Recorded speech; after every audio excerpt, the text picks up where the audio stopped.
2026 წელი რუსეთისთვის ცუდიდან უარესისკენ წავიდა.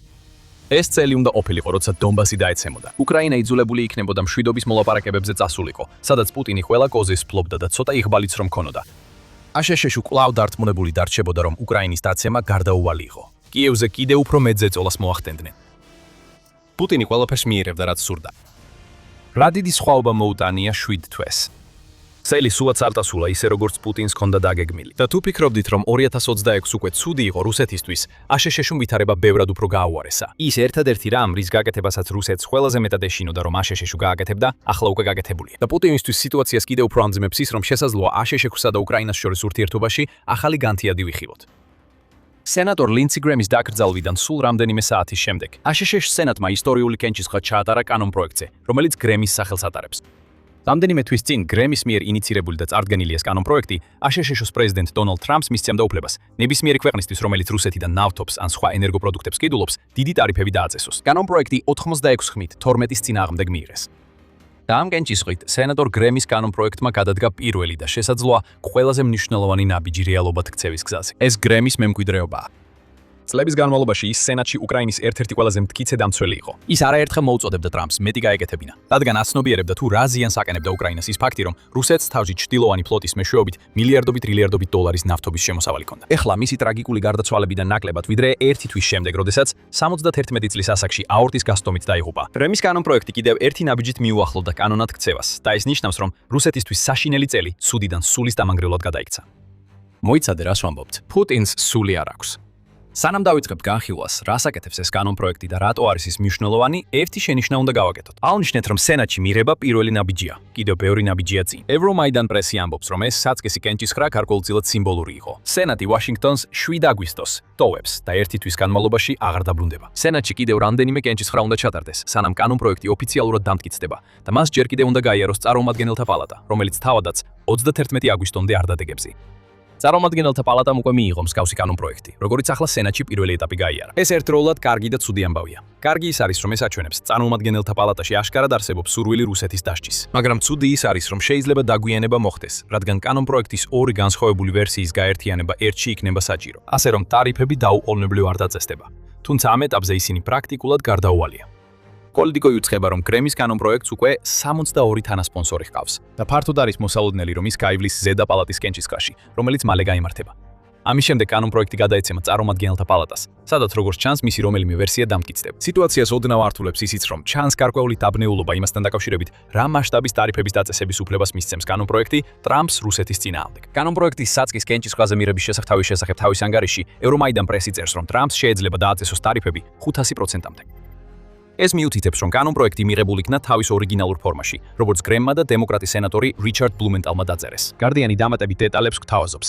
ის ციტირებს ვერმონტის დემოკრატ პიტერ უელცს, რომელიც ამბობს, პირველ რიგში ის აწესებს ტარიფებს აღმასრულებელი ხელისუფლების შეხედულებისამებრ, რუსეთის ნავთობისა და გაზის 5 უმსხვილეს მყიდველზე, მაქსიმუმ 100%-ის ოდენობით. მეორე, ის საშუალებას აძლევს აღმასრულებელ ხელისუფლებას დააწესოს 100%-იანი ტარიფები იმ 5 ქვეყანაზე, რომლებიც ხელს უწყობენ რუსეთის ნავთობზე დაწესებული სანქციების გვერდის ალას. ასე რომ, მხოლოდ მყიდველები არ ზარალდებიან, არამედ ისინიც, ვინც ხელს უწყობს ამ პროცესს. ეს ყველაფერი ცოტა დამაბნეველია, მაგრამ ვითხოვების არეულობას ნათელს ფენს 28 ივლისის United 1924-ის თხის მედია რეპორტაჟი, სადაც ნათქვამია, რომ ორივე 500%-იც და 100%-იც სწორია. როგორ? გრემის კანონპროექტი ტრამპს საშუალებას აძლევს ყველა რუსულ იმპორტზე შეერთებულ შტატებში დააწესოს საბაზისო 500%-იანი ტარიფი. ასევე 100%-იანი ტარიფი რუსეთის ნავთობის 5 ყველაზე დიდ მყიდველზე, რომელსაც უელჩი ახსენებს. ასე რომ ეს ორმაგი საფრთხის კანონპროექტია. რუსეთს ბევრად მეტი მოუწევს გადაიხადოს ნებისმიერი პროდუქციისთვის, რომელსაც აშშ-ში გაგზავნის. რაც გარკვეულწილად სიმბოლური ზომაა, რადგან 2025 წელს აშშ-ში რუსეთიდან იმპორტი მხოლოდ 3.8 მილიარდს შეადგენდა. მაინც 500%-იანი ტარიფი დარტყმაა პუტინისთვის, რადგან ის ცდილობს სავაჭრო ურთიერთობების ნორმალიზებას აშშ-სთან. ეს არის 100%-იანი ტარიფები, რომლებიც იმ ქვეყნებზე გავრცელდება, რომლებიც რუსულ ნავთობს ყიდულობენ. და ამით პუტინი ისეთი ძლიერი დარტყმით დაარტყეს თავში, რომ ეხლა თვითონაც უნდა მიხვდეს, რომ აშშ რუსეთის მხარეს არ დგას. ეს არის უკრაინისადმი სენატში მხარდაჭერის ყველაზე ძლიერი გამოვლინება, რაც კი გვინახავს მას შემდეგ, რაც ტრამპი პრეზიდენტი გახდა. და ეს ეფუძნება აშშ-სა და უკრაინას შორის ურთიერთობის დათბობას, რომელიც მოჰყვა რთულ 19 თვეს. ასე რომ ჩვენ გვაქვს ძირითადი საკითხები. კანონპროექტი მიღებულია. ეს არის მნიშვნელოვანი ეტაპი უზარმაზარი მხარდაჭერით და ეს საშუალებას აძლევს ტრამპს დააწესოს ტარიფები. მაგრამ როგორ იმუშავებს გრემის კანონპროექტი პრაქტიკაში, თუ ის გადალახავს ბოლო ბარიერებს, რომლებიც მის გზაზეა?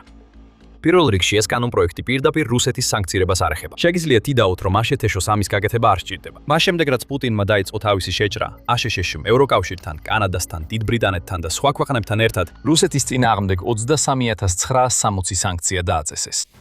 აშშ-ში ლიდერობს სანქციების რაოდენობით, რომლებიც მან დაამტკიცა. ომის დაწყებიდან 6451 სანქცია დააწესა, ხოლო სრულმასშტაბიანი შეჭრის დაწყებამდე დაწესებულ სანქციებთან ერთად ეს რიცხვი 7392 აღწევს. სინამდვილეში ეს ახალი კანონპროექტი მიზნად ისახავს დასაჯოს ისინი, ვინც პუტინს მისცა საშუალება ომის მანქანა გაეგრძელებინა რუსული ნავთობისა და გაზის მილიარდობით დოლარის შესყიდვით. რაც ჩვენ აქ ვხედავთ, ფაქტობრივად არის მეორადი სანქციები. ამ ტიპის სანქციების გამოყენებით აშშ-ს შეუძლია რუსეთი არაპირდაპირად დასაჯოს. იმ ქვეყნებზე ტარიფების დაწესებით, რომლებიც რუსეთთან პირდაპირ ვაჭრობენ. იდეა ისაა, რომ რუსეთის ნავთობის მყიდველები რთული არჩევანის წინაშე აღმოჩნდნენ. გააგრძელებენ თუ არა ისინი რუსეთის ნავთობის ყიდვას, იმის ცოდნით, რომ ეს მათ სავაჭრო ურთიერთობებს აშშ-სთან უკიდურესად გაართულებს. თუ აშშ-ს ზეწოლას დაემორჩილებიან და რუსეთის ნავთობის ყიდვას შეწყვეტენ, რაც იმას ნიშნავს, რომ ნავთობზე მეც გადაიხდიან, მაგრამ აშშ-სთან უფრო ჯანსაღ სავაჭრო ურთიერთობას შეინარჩუნებენ. არჩევანი საბოლოოდ ამ ხუთივე ქვეყნისთვის სარგებელსა და დანაკარგ შორის ბალანსზე იქნება დამოკიდებული. მეტი შემოსავალი აქვთ აშშ-სთან ვაჭრობით, ვიდრე ეკონომიას აკეთებენ რუსული ნავთობის შეძენ. თუ პასუხი დადებითია, მაშინ გრემის კანონპროექტი ძალიან ეფექტური იქნება. ეხლა ფულზე ვისაუბროთ. საბოლოო ჯამში სწორედ ეს არის ის, რაზეც კანონპროექტი რეალურად საუბრობს. აშშ-ს სურს უფრო დიდი როლი ითამაშოს ნავთობის ფულადი ნაკადის რუსეთში შეწყვეტაში, რაც თავის მხრივ წარმოადგენს მთავარ ეკონომიკურ არტერიას, რომელიც პუტინს საშუალებას აძლევს უკრაინის წინააღმდეგ ომი აწარმოოს. რუსეთი მიიჩნევს, რომ 2026 წელს ნავთობიდან დიდ ფულს მიიღებს. კრემლმა ნავთობისა და გაზის შემოსავლად 113,7 მილიარდი დოლარი ივარაუდა. ამ თახის დიდი ნაწილი რუსეთს პუტინის გიჟურ სამხედრო ხარჯებში გადაჰყავს. მნიშვნელობა არ აქვს, რამდენად ზუსტია ეს პროგნოზით. აშშ-ში 100 მილიარდზე მეტი რუსული შემოსავალი მხოლოდ რამდენიმე მილიარდად აქციოს, რომელიც რუსეთის მცირე კლიენტებისგან შემოვა. ამერიკა ამას გააკეთებს იმით, რომ 5 ყველაზე დიდ მყიდველზე 100%-მდე ტარიფებს დააწესებს. ენერგეტიკისა და სუფთა ჰაერის კვლევის ცენტრის მიხედვით, ამჟამად 5 ყველაზე დიდი მყიდველი არიან ჩინეთი, ინდოეთი, თურქეთი, ევროკავშირი და მიანმარი, თუ მხოლოდ ნედლ ნავთობზე ვსაუბრობთ. თუ გრეჰემის კანონპროექტში ნავთობპროდუქტებები, მაგალითად საწვავი იქნება ჩართული, მაშინ ეს ბრაზილიას, სინგაპურსა და საუდის არაბეთსაც ჩართავს ამ სიაში. გამოჩნდება სირთულე. ამ ქვეყნებიდან რამდენიმე აშშ-ს, უკრაინის ან ორივეს მოკავშირეა. თურქეთი ნატოს წევრია, საუდის არაბეთს აშშ-სა და უკრაინასთან აქტიური თავდაცვითი შეთანხმებები აქვს, ხოლო ევროკავშირის წევრები ძირითადად უკრაინის მხარდამჭერები და ამერიკის მოკავშირეები არიან. თუ აშშ-ში ამ კანონპროექტის დაპირებებს შეასრულებს, ამერიკა საბოლოოდ საკუთარ მოკავშირეებს დასჯის. თუმცა აღსანიშნავია, რომ ევროკავშირი ანცირებს რუსული ნავთობის იმპორტს. ამ კანონპროექტის მთავარი სამიზნეები ორი დიდი მყიდველია, ჩინეთი და ინდოეთი. ერთობლივად ამ ორ ქვეყანაზე ივნისში რუსეთის ნედლი ნავთობის გაყიდვების 86% მოდიოდა. თუ გრეჰემის კანონპროექტი მიიღება, ორივე ქვეყანას ახლა ის რთული არჩევანი ექნება, რომელზეც ვახსენეთ. აშშ ფსონსდებს, რომ ეს არჩევანი ძალიან რთული არ იქნება. აშშ-ში ინდური საქონლის იმპორტმა 2025 წელს 103,8 მილიარდი დოლარი შეადგინა, იუწყება აშშ-ის სავაჭრო წარმომადგენელი. ჩინეთის იმპორტის შემოსავალი კიდევ უფრო დიდი იყო, 2025 წელს 308,4 მილიარდი დოლარი.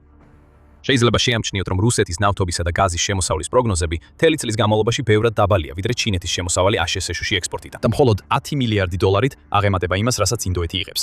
სხვა სიტყვებით რომ ვთქვათ, როდესაც საქმე ეხება იაფინი ნავთობის ეკონომიას და ძვირადღირებულ ვაჭრობას აშშ-სთან, მეორე ყოველთვის იმარჯვებს ორივესთვის. ყოველ შემთხვევაში, სწორედ ამაზე დებს ფსონს აშშ-ს თავისი ახალი კანონპროექტით. ახლა უკრაინა იმედოვნებს, რომ ეს ფსონი გაამართლებს. პუტინი სასტრაფოდ ცდილობს გამოსავლის პოვნას. რუსეთი ახლა თავდაცვით მდგომარეობაში აღმოჩნდა. ნაბიჯის შედეგად, რომელმაც ალბათ თვითონ უკრაინაშიც კი ბევრი გააოცა. 2026 წელი რუსეთისთვის უფრო მძიმე იქნება ვიდრე ჩანდა და ისედაც საკმაოდ რთული იყო.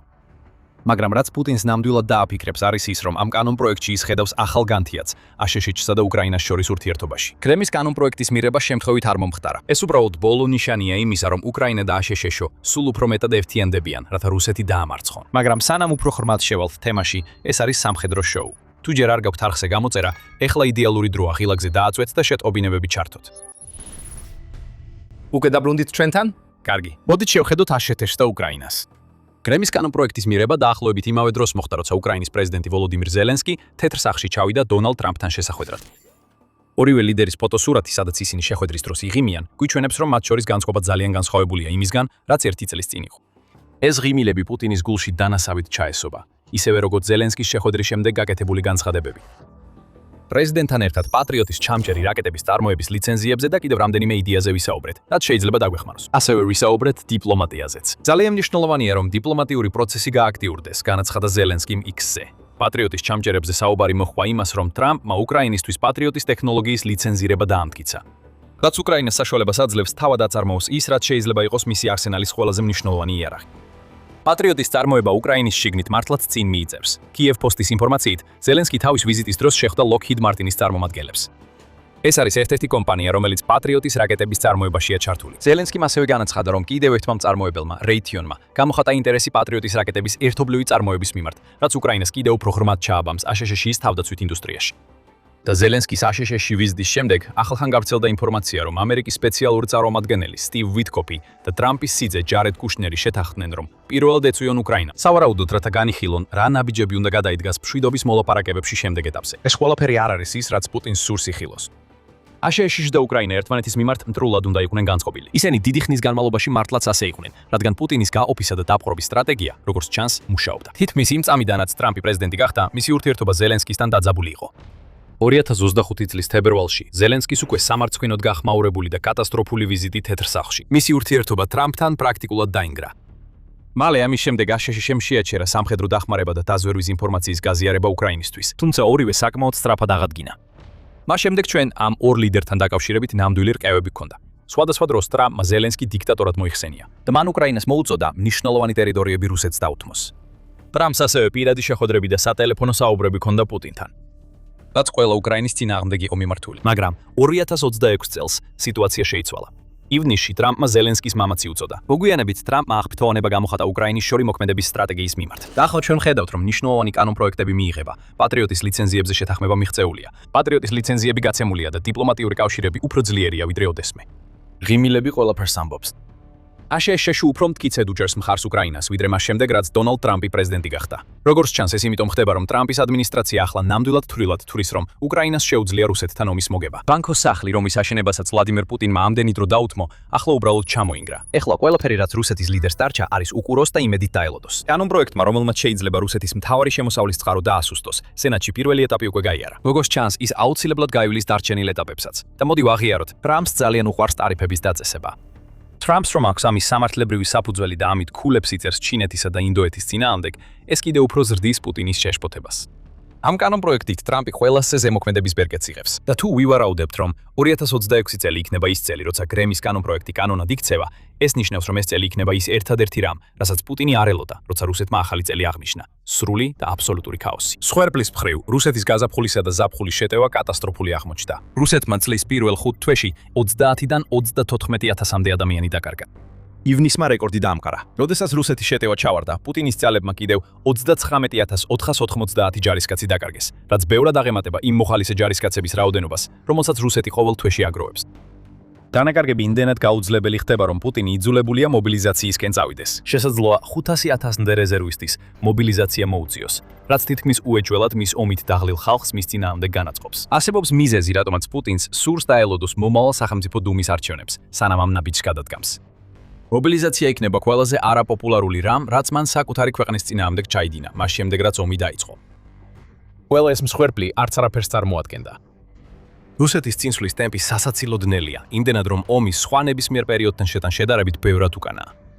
3 ივლისს ალ-ჯაზირამ გაავრცელა ინფორმაცია, რომ რუსეთს მხოლოდ დონეცკის რეგიონის დასაკავებლად კიდევ 14 წელი დასჭირდებოდა. თუ მისი ძალები შეინარჩუნებენ წინსვლის იმ საცოდავ ტემპს, რაც ივნისში ჰქონდათ, დას დღეში მხოლოდ 1,3 კვადრატულ კილომეტრს შეადგენდა. ციფრები კიდევ უფრო ცუდად გამოიყურება თუ წლიდან წლამდე შევადარებთ. ომის კვლევის ინსტიტუტის მიხედვით, 2025 წლის დეკემბრიდან 2026 წლის მაისამდე პერიოდში რუსეთმა სულ რაღაც 40,74 კვადრატული კილომეტრის წმინდა ტერიტორიულ მატებას მიაღწია. ეს მხოლოდ 7,87%-ია იმ 515,84 კვადრატული კილომეტრისგან, რაც რუსეთმა წინა წლის იმავე პერიოდში დაიკავა. უკრაინამ ამ მაჩვენებლებში დიდი როლი ითამაშა. მან თებერვალში დაიწყო საკუთარი კონტრშეტევების სერია, რაც საბოლოოდ 600-ზე მეტი კვადრატული კილომეტრის გათავისუფლებას გამოიწვია. ასე რომ რუსეთის ჯარისკაცები რეკორდული რაოდენობით იღუპებიან და ამის სანაცვლოდ არაფერი აქვთ საჩვენებელი. როგორც თქვით, ცუდი წელია. და რაც უფრო ახლოდან დააკვირდები, მით უფრო უარესია. ყირიმი იზოლირებულია გენიალური კამპანიით, რომელიც მოიცავს საშუალო მანძილზე დათმებს ოკუპირებულ ტერიტორიებზე და თავდასხმებს ჩრდილოვანი ფლოტის გემებზე შავ და აზოვის ზღვებში. პუტინის კონტროლი ამ ნახევარკუნძულზე სიმბოლოა, რომელსაც ის იყენებს იმის საჩვენებლად, რომ რუსეთი უკრაინაზე დომინირებს. ეს კონტროლი სუსტდება. ყირიმი ახლა უფრო ახლოსაა გათავისუფლებასთან ვიდრე ოდესმე და უკრაინას ჯერაც კი დასჭიროებია საპასუხო შეჭრის დაწყება. ის ნახევარკუნძული ასევე განიცდის საწოვის კრიზისს უკრაინის დარტყმების შედეგად. და ეს პრობლემა თითქმის მთელ რუსეთზე გავრცელდა. ბენზინგასამართი სადგურები იხურება, რომლებიც ღია, იქ რიგები კილომეტრებზეა გაწოლილი. უკრაინამ ოსტატურად განახორციელა შორ-მანძილზე დარტყმები რუსეთის ნავთობგადამამუშავებელ ქარხნებზე. იმ დონემდე, რომ რუსეთის საწოვის წარმოება 40%-ით შემცირდა და კრემლი იძულებული გახდა ექსპორტზე შეზღუდვები დაეწესებინა, რათა შიდა მარაგები დაეცვა. რაც შეეხება შორ-მანძილზე თავდასხმებს, უკრაინა ახლა უფრო მეტად ცვლის სამიზნეებს, ვიდრე ოდესმე. სამხედრო ობიექტებთან და ნავთობის გადამამუშავებელ ქარხნებთან ერთად, უკრაინა ანადგურებს Wildberries-ის საწყობებსაც, რომელიც რუსეთის უმსხვილესი ონლაინ საცალო ვაჭრობის პლატფორმა. ცნობილია, რომ ამ პლატფორმაზე ინახებოდა სამხედრო აღჭურვილობა, დრონები და ორმაგი დანიშნულების კომპონენტები, რომლებიც შეიძლება რუსმა ჯარისკაცებმა გამოიყენო. ამ დარტყმებმა პუტინი გამოააშკარავა და ვერაფერს აკეთებს იმ ობიექტების დასაცავად, რომელსაც უკრაინა მუდმივად უტევს და ეს რუსეთის ხალხმაც იცის. და ახლა ამ ყველაფრის გარდა არის გრემის კანონპროექტი. უკრაინის მიერ რუსეთისთვის აშენებულ კუბოში ეს ბოლო ლურსმანია. პუტინი სულ უფრო სასოწარკვეთილი ხდება, რადგან უფრო აშკარაა, რომ მისი ყველა მცდელობა შეასუსტოს უკრაინის მხარდაჭერა როგორც აშშ-დან, ასევე დასავლეთისგან წარუმატებელი აღმოჩნდა. ისი ერთადერთი გამოსავალია სასაცილო განცხადებების გაკეთება. თითქოს უკრაინა მალე დაეცემა. 26 ივლისს გამოსვლისას პუტინი გაბრაზებით ამბობდა: დარწმუნებული ვარ სხვათა შორის, რომ ადრე თუ გვიან უკრაინა ამ დასავლეთ მიწებს დაკარგავს და რაც პოლონეთს, უნგრეთს, რუმინეთს ეკუთვნოდა, ადრე თუ გვიან შეიძლება არ ახვალ. არც ზეგ შეიძლება 1 ან 2 წელიწადში, 10 ან 15 წელიწადში, მაგრამ ყველაფერი ისტორიულად თავის ადგილს დაუბრუნდება. ეს არის კაცის ბოდვა, რომელიც უარს ამბობს რეალობის მიღებაზე. რუსეთი არ გაძლიერდება. პუტინის საკუთარ ომმა რუსეთი დღეს უფრო სუსტად აქცია, ვიდრე 5 წლის წინ იყო. პუტინს აღარ აქვს უპირატესობა. მან დაკარგა ის გავლენა, რაც ჰქონდა აშშ-ზე. უკრაინა კი უფრო მეტად ინტეგრირდება დასავლეთის თავდაცვის მექანიზმებში, ვიდრე ოდესმე და კიდევ უფრო მეტი ფინანსური ტკივილი ელოდება რუსეთს, თუ გრემის კანონპროექტი გაივლის სენატის შემდეგ კენჭისყრას და წარმომადგენელთა პალატას. პუტინზე ზეწოლა იზრდება და მისი ერთადერთი პასუხი ისაა, რომ თხუილებით ცდილობს წარმოაჩინოს ყოვლის შემძლე და დაუმარცხებელი რუსეთი. შენი ფსევდოისტორია ხო ვეღარ გიშველის, პუტინ. ყველაფერი რისიც აშშ-ს მხრიდან გეშინოდა ახლა ხდება და უკრაინამ უზარმაზარი ნაბიჯი გადადგა იმისკენ, რომ სამუდამოდ დაასრულოს შენი შეჭრა. უკრაინაში ომის ბოლო 3 წლის განმავლობაში ომის მთავარი გარდაქმნა იყო უბრალო FPV დრონი. უკრაინამ $500 კვადროკოპტერი ფრონტის ხაზზე ერთ-ერთ ყველაზე საშიში იარაღად აქცია და დედამიწის ყველა მთავარი სამხედრო ძალა ბოლო 2 წელით ცდილობდა დაეწია ამ განვითარებას. მაგრამ შეერთებული შტატები აღარ არის მხოლოდ მაყურებლის როლში. ამის ნაცვლად მან დაიწყო ამ ყველაფრის აქტიურად შემოტანა. ეს მოიცავს ტაქტიკას, დოქტრინას, წარმოების სტრატეგიას და ზოგ შემთხვევაში თავად დრონების კომპანიებს და იმ ადამიანებს, რომლებმაც ეს ომის სტილი დონბასის ომის ხაზზე შექმნეს. მაგრამ თუ ცოტა უფრო ღრმად ჩავხედავთ, შეერთებული შტატები უბრალოდ არ აკოპირებს უკრაინის ნამუშევარს, არამედ იღებს უკრაინის გენიალურ იდეას და მასზე კიდევ უფრო უკეთეს ქმნის. მოდით დავიწყოთ იქიდან, სადაც ეს ყველაფერი დაიწყო. რადგან ვერ გავიგებთ, რას აკეთებს ახლა აშშ-ო, თუ ჯერ არ გავიგებთ, რისი გამოგონება უკრაინას პირველ რიგში მოუხდა. როდესაც რუსეთი 2022 წელს საზღვარს გადმოვიდა, უკრაინას არ ჰქონდა საარტილერიო მარაგები, საჰაერო ძალები ან ჯავშან ტექნიკის ფორმირებები, რომ რუსეთთან სიმეტრიულად ებრძოლა. რაც უკრაინას ჰქონდა, ეს იყო სასოწარკვეთილი, დეცენტრალიზებული, უკიდურესად კრეატიული, სამოქალაქო ტექნოლოგიური კულტურა და გადაუდებელი საჭიროება, რომ რუს ჯარისკაცებს გადაადგილების ეშინოდათ. პასუხი იყო პირველი პირის ხედვის, ანუ FPV დრონები. ისეთი, რომლებსაც ჰობისტები ეზოში დაბკოლებების გადალახვისას გასართობად იყენებდნენ, ან ქორწილის ფოტოებისთვის. როგორც კი კვადროკოპტერს საბრძოლო თავაკს მიამაგრებ და რამდენიმე კილომეტრით უკან სანგარში მხობ ჯარისკაცს ვიდეო სათვალეს დაახურებ, უცებ გიჩნდება ზუსტი მართვის საბრძოლო მასალა, რომელიც ბევრად იაფიჯდება ვიდრე სხვა იარაღების უმეტესობა. და ეს იარაღი შეიძლება თხის ზოლის მიღმაც კი იპოვოს და გაანადგუროს ტანკი. ხოლო ომის ეკონომიკა, სადაც დრონები დომინირებენ, პირდაპირ ახდენს გავლენას პენტაგონის შიგნით მიმდინარე დისკუსიებზე. 2025 წლის აპრილისთვის ზოგიერთი შეფასებით, დრონები რუსული დანაკარგების 80%-ზე იყვნენ პასუხისმებელი. ფრონტის ზოგიერთ მონაკვეთში ეს მაჩვენებელი 90%-მდე იზრდება. ეს ნიშნავს, რომ 10-დან 9 ტექნიკის დაკარგვა პირდაპირ დრონების ბრალია. თანამედროვე ბრძოლის ველზე პრაქტიკულად აღარ დარჩა ადგილი, სადაც დამალვა შეიძლება. ყოველი გზა, ყოველი ხის ზოლი, ყოველი შეკრების ადგილი კონტროლდება რაღაც პატარა, იაფი და შეიარაღებული მოწყობილობით. რა თქმა უნდა, უკრაინა ერთადერთი ქვეყანა არ არის, რომელსაც დრონების სტაბილური მარაგი აქვს, რადგან რუსეთმაც მოერგო და ზოგ შემთხვევაში დრონების ომში მნიშვნელოვანი პროგრესი აჩვენა. რუსული FPV და kamikadze სტილის დრონები ანადგურებენ დასალურ ტანკებს, განსაკუთრებით Leopard 2A6, რომელიც პირდაპირ შეედრება ამერიკის M1 Abrams. ომის პირველ წელს უკრაინული ტანკების, მათ შორის ლეოპარდების დანაკარგები ძირითადად დრონების ომს მიეწერებოდა. ეს მიუთითებს იმაზე, რომ არც ერთი მხარე ნამდვილად არ იყო დაცული თავისი ყველაზე განძლეს სტრუქტურებისა თუ იარაღის განადგურებისგან, იაფი და ადვილად შესაცვლელი დრონებით. მაგრამ უკრაინამ მხოლოდ გარაში დრონების ათობით არ შემოიფარგლა. მან ამ იდეის გარშემო მთელი ინდუსტრიული და ბიუროკრატიული ეკოსისტემა შექმნა და შეიძლება ითქვას, რომ ეს ეკოსისტემა უფრო მნიშვნელოვანი ექსპორტია, ვიდრე თავად დრონები. უკრაინის ციფრული ტრანსფორმაციის სამინისტრო მართავს პლატფორმას სახელად Brave One, რომელიც ფაქტობრივად ციფრული ბაზარია, სადაც ფრონტის ხაზის მეთაურებს შეუძლიათ ასობით დრონის მოდელი დაათვალიერონ და აღჭურვილობა შეუკვეთონ ისე, როგორც Amazon-ზე შეუკვეთავდნენ, მიწოდებით სულ რაღაც ერთ კვირაში. უკრაინული დრონების დანაყოფების შემდეგ კამერაზე აფიქსირებენ თავიანთ დარტყმებს და ქულებს იღებენ იმის მიხედვით, თუ რა ღირებულების ობიექტებს გაანადგურებენ. შემდეგ კი ამ ქულებს იყენებენ, რათა იმავე ბაზარზე უფრო თანამედროვე დრონები მიიღონ. დაზიანებულ აპარატებს შეუძლიათ ფრონტის ხაზზე არსებულ სახელოსნოებში საგანგებო შეკეთება რამდენიმე საათში მიიღონ. მაშინ როცა ტრადიციული სამხედრო მომარაგების ჯაჭვით ამას კვირები დასჭირდებოდა. შემდეგ მოხდა დარტყმა, რომელმაც მთელი მსოფლიო აიძულა უკრაინის დრონების პროგრამა სტრატეგიული იარაღად მიეღო და არა უბრალოდ ბრძოლის ველის შემაწუხებელ საშუალებად. 2025 წლის ივნისში უკრაინამ დაბალბიუჯეტიანი FPV დრონების ჯგუფი რუსეთის ტერიტორიაზე ღრმად შეაპარა. სამოქალაქო სატვირთო კონტეინერების სახურავებში დამალული, შემდეგ ისინი დისტანციურად გაუშვეს რუსეთის 5 ავიაბაზაზე, ოპერაცია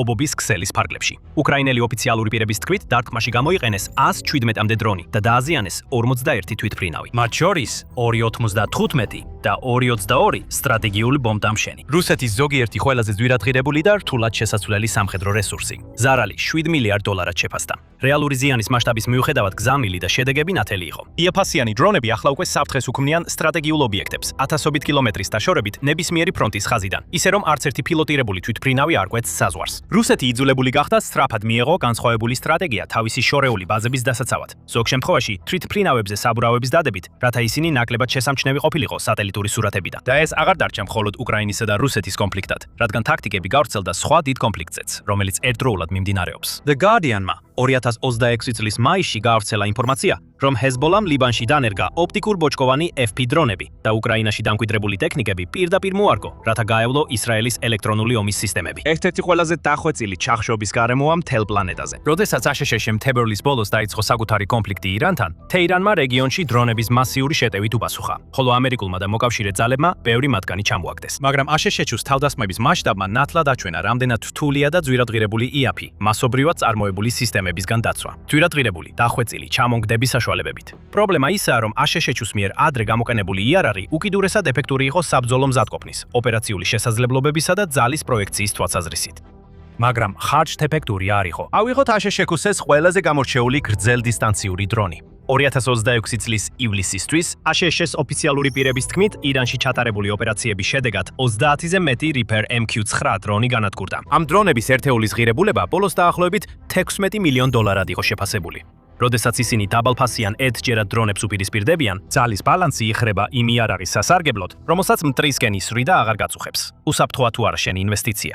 სწორედ ეს არის მთავარი განსხვავება იმაში, თუ როგორ მართავენ აშშ-ში და უკრაინა პროცესებს თავიანთ კონფლიქტებში. მაგრამ როგორც ცვლის აშშ-ო ყველაფერს ასე უცებ. დავიწყოთ დოქტრინით, რადგან აშშ-ს არმია ანგრევს 10 წლეულების განმავლობაში ჩამოყალიბებულ საკუთარ წესებს. არმიის შტაბის უფროსმა გენერალმა რენდი ჯორჯმა 2025 წელს კონგრესს უთხრა, რომ ტექნოლოგია ძალიან სწრაფად ვითარდება იმისთვის, რომ კვლავ დავეყრდნოთ მასშტაბურ შესყიდვების პროგრამებს, რომელთა შემუშავებას წლები სჭირდება და შეიძლება უკვე მოძველებული იყოს, როცა ისინი ჯარში შევა. ომის მდივანმა პიტ ჰექსეთმა ასევე მოაწერა ხელი დირექტივას 2025 წლის ივლისში, რომელიც ავალდებულებს, რომ 2026 წლის ბოლომდე არმიის ყველა ქვედანაყოფი იყოს აღჭურვილი უპილოტო სისტემებით. და მან არ დამალა მიზეზი, თუ რატომ დააგვიანა პენტაგონმა ამ ეტაპამდე მისვლა. წერილში აღნიშნა, რომ დრონების ტექნოლოგია იყო ყველაზე დიდი სამხედრო მიღწევა ამ თაობაში. იმ დროისთვის ზოგიერთი მცირე მასშტაბის ცვლილება უკვე ხორციელდებოდა.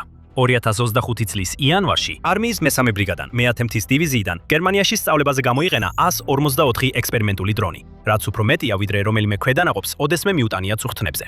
მანამდე ასევე შეიქმნა 3 80 კაციანი დარტმითი კომპანია, რომლებიც ბატალიონების წინ მოქმედებისთვის იყო განკუთვნილი. თითოეული მათგანი შედგებოდა სადაზვერო ოცეულის, ნაღმხორცნიანი ოცეულის და სპეციალური დრონების ოცეულისგან, რომლებიც მართავდნენ სადაზვერო დრონებს, ბარაჟირებად საბრძოლო მასალებს და ანტიდრონულ სისტემებს. ქვედანაყოფებისთვის რეკომენდირებულია Andurilis Ghost დრონების გამოყენება, რომლებიც 1 საათზე მეტხანს შეუძლიათ აერში ყოფნა. ასევე PWC-100 სადაზვერო სისტემები და Switchblade X-100 ბარაჟირებადი საბრძოლო მასალები, რომლებსაც იგივე საბრძოლო ნაწილი აქვთ, რაც Javelin-ის ტანკსაწინააღმდეგო რაკეტას.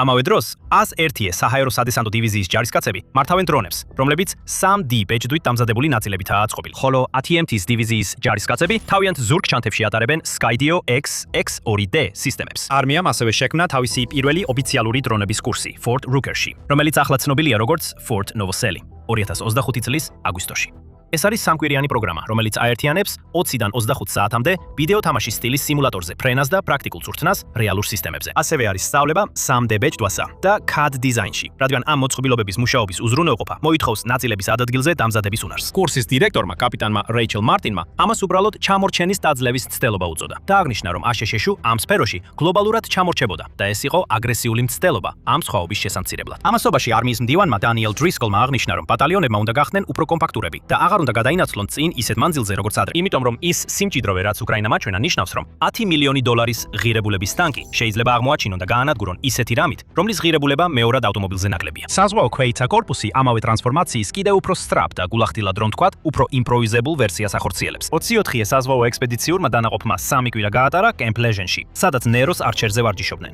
არჩერი არის 8 დიუმიანი კვადროკოპტერი, რომელიც კალიფორნიის ელ-სეგუნდოშია აგებული, რომლის ღირებულება დაახლოებით $2,000-ია და მას აქვს Blue UAS-ის დამტკიცება, რაც ნიშნავს, რომ მასში არ არის ჩინური კომპონენტები, რომლებიც კომერციული დრონების ბაზარზე დომინირებენ და შეიძლება გავლენა მოახდინონ მიწოდების ჯაჭვზე და პოტენციურ ფართო კონფლიქტზე აშშ-სა და ჩინეთს შორის, თუნდაც პროქსების მეშვეობით. საზღვაო ქვეითთა კორპუსმა ასევე გააფორმა დაახლოებით 17 მილიონი დოლარის კონტრაქტი, დაახლოებით 800 არჩერის დრონის შესაძენად. მაგრამ ეს სამკვირიანი ინტენსიური ბანაკიც მიუთითებს იმაზე, თუ რამდენად სჭირდება აშშ-ს არსებულ მოთამაშეებს დაეციოს. რუსეთსა და ირანს წლები აქვთ რეალურ ბრძოლაში ამ ხელოვნების დასახვეწად. საზღვაო ქვეითთა კორპუსი ცდილობს ეს გზა 3 კვირაში ჩაადიოს, რადგან ალტერნატივა საზღვაო ქვეითების გაგზავნა, რომლებსაც საერთოდ არ ექნებათ პასუხი იმ საფრთხეზე, რომელსაც ეხლა ყველა მოწინააღმდეგე ავტომატურად იყენებს. აი აქ ჩნდება რაოდენობის პრობლემა, რადგან საზღვაო ქვეითებისა და ჯარისკაცების დრონების მართვაზე წვრთნა არაფერს ნიშნავს, თუ საკმარისი დრონები არ არის გასაცემად. თავდაცვის დეპარტამენტმა მიზნად დაისახა 2026 წლის ბოლომდე 10,000-ობით FPV დრონის შეიარარებაში შეყვანა. შედარებისთვის ჩინეთსა და რუსეთს წელიწადში მილიონების წარმოება შეუძლიათ. მაგრამ დიდი განსხვავებაა დაგეგმილი დრონების რაოდენობასა და მათ სამართავად საჭირო ადამიანურ რესურსსა და წვრთნას შორის. თუ ხვალ საზღვაო ქვეითებს მილიონობით დრონს გადასცემდით, ყველა რამდენიმე ათასის გარდა თაროზე დაჭებოდა უბრალოდ იმიტომ, რომ ჯერ საკმარისი საზღვაო ქვეითი არ არის გაწვრთნილი მათი მართვისთვის. პენტაგონმა ამ ბარიერზე პასუხად ორივე პრობლემის ერთდროულად გადაჭრაზე თანხების გამოყოფა დაიწყო. არმიამ გამოაცხადა გეგმა, რომ მომდევნო 2-3 წელიწადში მინიმუმ 1 მილიონი დრონი შეიძინოს. დრონების დომინირების პროგრამამ ჩაატარა თავისი პირველი შეფასების ეტაპი, რომელსაც მეტსახელად გონტლეტი ეწოდა, ფორტ ბენინგში თებერვალში ჩატარდა და მიზნად ისახავდა 340,000 მცირე საბრძოლო დრონის საბრძოლო დანაყოფებში განთავსებას 2027 წლის ბოლომდე. და 2027 ფინანსური წლის პენტაგონის ბიუჯეტის მოთხოვნამ 75 მილიარდი დოლარი. გამოყო დრონებისა და ანტიდრონული სისტემებისთვის, საიდანაც 54.6 მილიარდი დოლარი გადის თავდაცვის ავტონომიური სამუშაო ჯგუფის მეშვეობით.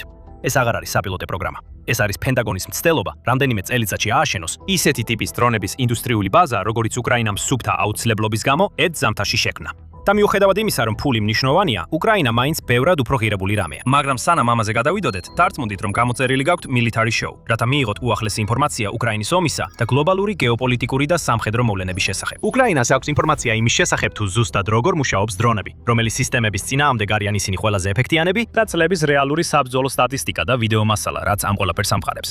ამიტომ ჰექსეტმა სენატს განუცხადა, რომ პირადად დაამტკიცა დამატებითი ამერიკელი პერსონალის ყოფნა უკრაინაში, სპეციალურად დრონების ბრძოლის ველის შესასწავლად. როგორც თავდასხმის, ასევე თავდაცვის მიმართულებით. სახელმწიფო მდივანმა მარკო რუბიომ კიდევ უფრო შორს წავიდა Fox News-თან ინტერვიუში. მან უკრაინის შეიარაღებული ძალები ევროპაში ყველაზე ძლიერ და მძლავრ არმიად მოიხსენია, რომელიც ახალი ტაქტიკებისა და მეთოდების საფუძველზე შეიქმნა ეგზისტენციალური ომის ზეწოლის ქვეშ. როდესაც ირანთან დაკავშირებული დრონების შეტევები ახლო აღმოსავლეთში აშშ-ის ოპერაციებზე პასუხად განხორციელდა, უკრაინამ რეალურად შესთავაზა დრონების და დრონების ექსპერტთა ჯგუფის გაგზავნა ამერიკული ბაზების დასაცავად იორდანიაში. უკრაინის პრეზიდენტმა ვლადიმირ ზელენსკიმ ასევე აღნიშნა, რომ მან უკვე შესთავაზა აშშ-ს 50 მილიარდი დოლარის დრონების წარმოების შეთანხმება, რაზეც ოფიციალური პასუხი ჯერ არ მიუღია. ასე რომ ჩანს, რომ აშშ-ში ცდილობს ერთდროულად ორი მიმართულებით იმოქმედოს. შიდა დრონების წარმოებისა და შიდა და უცხოური ტაქტიკების კომბინაციის გამოყენებით ცდილობს თავისი სუსტი მხარეების გამაგრებას. მაგრამ ატლანტის ოკეანეს არ კვეთენ მხოლოდ ტაქტიკა და პერსონალი. მიუხედავად იმისა, რომ აშშ-ს მთავრობას ოფიციალური დრონების წარმოების ხელშეკრულებები არ გაუფორმებია უკრაინის მთავრობასთან, უკრაინული დრონების კომპანიებმა ამერიკის მიწაზე საქმიანობა დაიწყეს. F-დრონები, უკრაინული მწარმოებელი, რომელიც 2023 წელს დაარსდა და უკრაინის ძალების ერთ-ერთ მთავარ მომწოდებლად იქცა, გახდა პირველი უკრაინული კომპანია, რომელსაც უკრაინის მთავრობამ მისცა ნებართვა. სამხედრო დრონების სისტემები შეერთებულ შტატებში ექსპორტზე გაიტანოს. თავისი ამერიკული ფილიალის, უკრაინული თავდაცვის დრონების მეშვეობით, კომპანია ჰოლანდში, ოჰაიოში, პირველ ამერიკულ ქარხანას აშენებს. ეს ინვესტიცია პირდაპირ მხარდაჭერილია პენტაგონის კონტრაქტით. თავდაცვის დეპარტამენტის დრონების დომინირების პროგრამის ფარგლებში საწყისი 2000 FPV დრონის შეკვეთით. თავარი იარაღი აქ არის F-დრონების, F-10 ტიპის დათქმითი დრონი, რომელიც საბრძოლო პირობებში უკრაინაში გამოცდილია. შემდეგ კი დრონების დომინირების შეფასების პირველ ფაზაში 6 ერთეულის გამოყენებაში მიიღო მონაწილეობა. კომპანია ასევე წარადგენს თავის F-7 დრონ-საწინააღმდეგო ჩამჭრელ დრონს, რომელიც შექმნილია იაფფასიანი კამიკაძე დრონების დასადევნად და გასანადგურებლად, როგორიცაა ირანული შაჰიდი, იმავე ტიპის იარაღი, რომელსაც მარტში საუდის არაბეთში ამერიკული თვითმფრინავები გაანადგურა მიწაზე. დრონები ასევე ერთ-ერთია იმ 48 კომპანიიდან, რომლებიც დრონების დომინირების პროგრამის მეორე ფაზაში მონაწილეობენ, სადაც მოსალოდნელია, რომ 10-მდე გამარჯვებული გამოვლინდება და პენტაგონმა შეიძლება კიდევ 60,000-მდე დრონი შეიძინოს. თუმცა ეს რიცხვები ჯერ კიდევ შეიძლება ახალბედურად ჩაითვალოს. უკრაინის თავდაცვის ინდუსტრიული კომპლექსი შეჭრამდე დაახლოებით $1 მილიარდ შეადგენდა. ახლა კი უკვე $50 მილიარდ აჭარბებს და ქვეყანა გეგმავს მხოლოდ 2026 წელს 8 მილიონზე მეტი უპილოტო სისტემის წარმოებას. შედარებით დაახლოებით 3000 FPV დრონი იყო ის რაოდენობა, რაც შეერთებულმა შტატებმა მთლიანად 2025 წელს შეძლო წარმოება. ასე რომ, აშშ-ში უკრაინის თავდაცვის მემორანდუმის პროექტი, რომელზეც CBS News-მა გაავრცელა ინფორმაცია, კიდევ უფრო შორს მიდის. უკრაინას მისცემს საშუალებას ექსპორტზე გაიტანოს სამხედრო ტექნოლოგიები შეერთებულ შტატებში და ერთობლივი საწარმოების მეშვეობით ამერიკულ კომპანიებთან ერთად აწარმოოს დრონები. ასე რომ, ეს არის ისტორიის იმპორტის მხარე. დოქტრინა, პერსონალი და ახლა უკვე რეალური მწარმოებლები. მაგრამ აი ის ნაწილი, რომელიც გვაბრუნებს იქ, საიდანაც ეს ვიდეო დაიწყო, რადგან შეერთებული შტატები უბრალოდ არ აკოპირებს უკრაინას. არსებობს კონკრეტული სფეროები, სადაც ამერიკული ინჟინერია, ამერიკული ინდუსტრიული შესაძლებლობები და ამერიკული კომბინირებული შეიარაღების დოქტრინა უკვე მზადაა, რომ უკრაინის გენიალური იდეა აიღოს და ის მნიშვნელოვნად უფრო მომაყდინებელი გახადოს. პირველი არის მოდულური საბრძოლო მასალა, რომელიც არსებული სამხედრო მარაგებიდან იქნება და არა სპეციალურად შექმნილი საბრძოლო თავებით. ავიღოთ ნეროს არჩერის პროგრამა, რომელსაც საზღვაო ქვეითა კორპუსი ქმნის. სამხედრო შეიარაღების თითოეულ ერთეულს ჩვეულებრივ სჭირდება თავდაცვის დეპარტამენტის იდენტიფიკაციის კონტიფიკაციის კოდი DODIC, რაც მოითხოვს ფართო ტექნიკურ შეფასებას და სპეციალური მწარმოებელი, სანამ ჯარები მას გამოიყენებენ. ეს პროცესი სწორედ ის მრავალწლიანი ბიუროკრატიული გაჭიანურება, რისთვისაც უკრაინას არასდროს ჰქონია დრო და პენტაგონი ისტორიულად ძალიან ცუდად ახერხებდა მის დაჩქარებას. საზღვაო ქვეითა კორპუსის პასუხი არჩერთან დაკავშირებით თითქმის უხერხულად მარტივი იყო. აიღე C4 პლასტიკური ასაფეთქებელი და სტანდარტული ელექტრონული ასაფეთქებელი კაფსულა. ორივეს უკვე აქვს თავდაცვის სამინისტროს ნომრები და უკვე ინახება ამერიკის მარაგებში. ტონობით ჩაალაგე C4 სპეციალურ კონტეინერში, გაატარე ასაფეთქებელი კაფსულა უკანა მხრიდან და შემდეგ დაახურე. წინიდან კი ან ანტიპერსონალური ნამსხვრევების დისკო, ან ფორმირებული მუხტის მქონე ასაფეთქებელი, რაც დამოკიდებულია იმაზე, სამიზნე ქვეითი ძალაა თუ ჯავშან ტექნიკა. რადგან საბრძოლო თავი თავად არ შეიცავს ასაფეთქებელ ნივთიერებებს, სანამ არ იქნება აწყობილი, მას არასდროს დასჭიროებია საკუთარი DODIC ნომერი და საზღვაო ქვეითებსაც არასდროს დასჭიროებიათ ახალი ტიპის ასაფეთქებლის გამოყენების სწავლა, რადგან ისინი მუდმივად ვარჯიშობენ C4-ზე. ეს ერთი გამოსავალი იყო ის, რაც საზღვაო ქვეითებს საშუალებას აძლევდა. ეს იარაღი კონცეფციიდან, რომელიც შარშან იანვარში შობის შემდეგ გაჩნდა,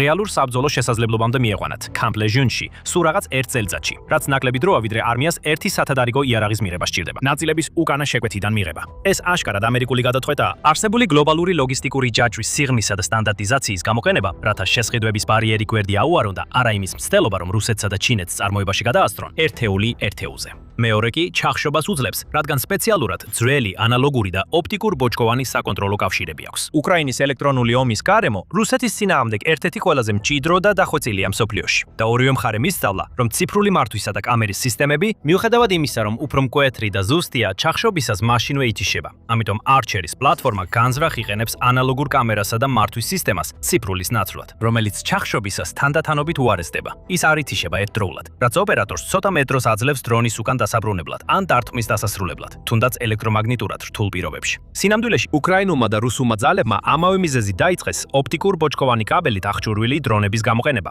რადგან ფიზიკური მავთული საერთოდ არ ჩაიხშობა და ამერიკული დანაყოფებიც უკვე ცდიან ამავე ოპტიკურ ბოჭკოვან მიდგომას. ოპტიკურ ბოჭკოვანი არჩერის ვარიანტები 2025 წლის ბოლოს წარადგინეს. ასეთი გამძლეობის შეხამება ამერიკის ბევრად უფრო ღრმა ინვესტიციასთან ელექტრონული ომის კვლევასა და სიგნალების დაზვერვაში, რომელიც 10 წლეულების განმავლობაში ჩამოყალიბდა ბევრად უფრო დიდი თავდაცვის კვლევისა და განვითარების ბიუჯეტით, ვიდრე ოდესმე ქონიათ უკრაინას ან რუსეთს, არის ნამდვილი სფერო, სადაც აშშ-ს შეუძლია გააგრძელოს ის, რაც უკრაინამ დაიწყო და არა უბრალოდ დააკოპიროს იგი.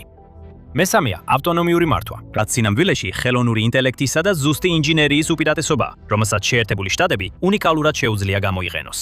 უკრაინის FPV დრონების უმეტესობა ხელით იმართება, რაც ნიშნავს, რომ მათი ეფექტიანობა შეზღუდულია ინდივიდუალური ოპერატორის უნარებით, რომელიც ანალოგურ ვიდეოს უყურებს.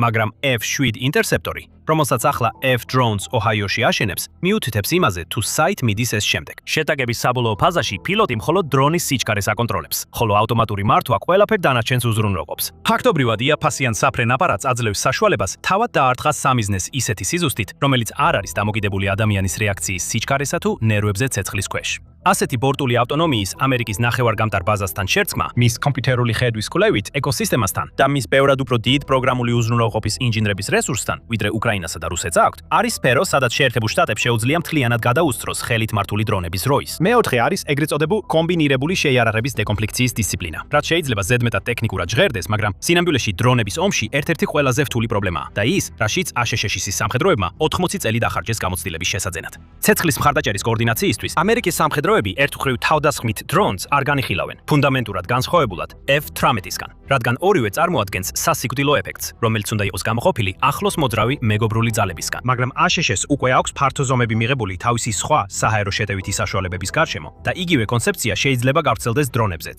და რადგან ASHS-მ დრონების მასშტაბურად დანერგვა უფრო ნელა დაიწყო, მას რეალურად აქვს შესაძლებლობა დრონების გამოყენება თავიდანვე ჩართოს კომბინირებული შეიარაღების დოქტრინაში, ვიდრე შემდეგ დამატებით ჩასვას. და მეხუთე და ბოლო ნაწილი არის თავად ინდუსტრიული ბაზა. ASHS-ის წარმოების მასშტაბი, ნახევარგამტარების წარმოება და თავდაცვის სექტორის კაპიტალი, რაზეც უკრაინას არასდროს მიუწვდებოდა ხელი. უკრაინამ ნულიდან ომის პირობებში 50 მილიარდი დოლარის ღირებულების დრონების ინდუსტრია შექმნა. ეს ნებისმიერი თვალსაზრისით გამორჩეული მიღწევაა. შეერთებული შტატები ცდილობს იმავე ტექნოლოგიური და ინოვაციური საფუძვლების გამოყენებას, რომლებიც ამ ინდუსტრიის უკან დგას და პირდაპირ გადმოიტანოს ისინი საკუთარ სამხედრო სამრეწველო კომპლექსში. გახსოვდეთ, პენტაგონის ბიუჯეტი უპილოტო საჰაერო იარაღისთვის 2027 წლისთვის შეადგენს 75 მილიარდ დოლარს, რაც 50 ჯერ მეტია ვიდრე უკრაინის მთელი ინდუსტრია. თუ ეს სამრეწველო შესაძლებლობა მართლაც იმ მასშტაბით იქნება გამოყენებული, რასაც ბიუჯეტის ციფრი მიუთითებს, შეერთებულ შტატებს აქვს გზა, რომ საბოლოოდ ბევრად გადააჭარბოს უკრაინას წარმოების მოცულობით.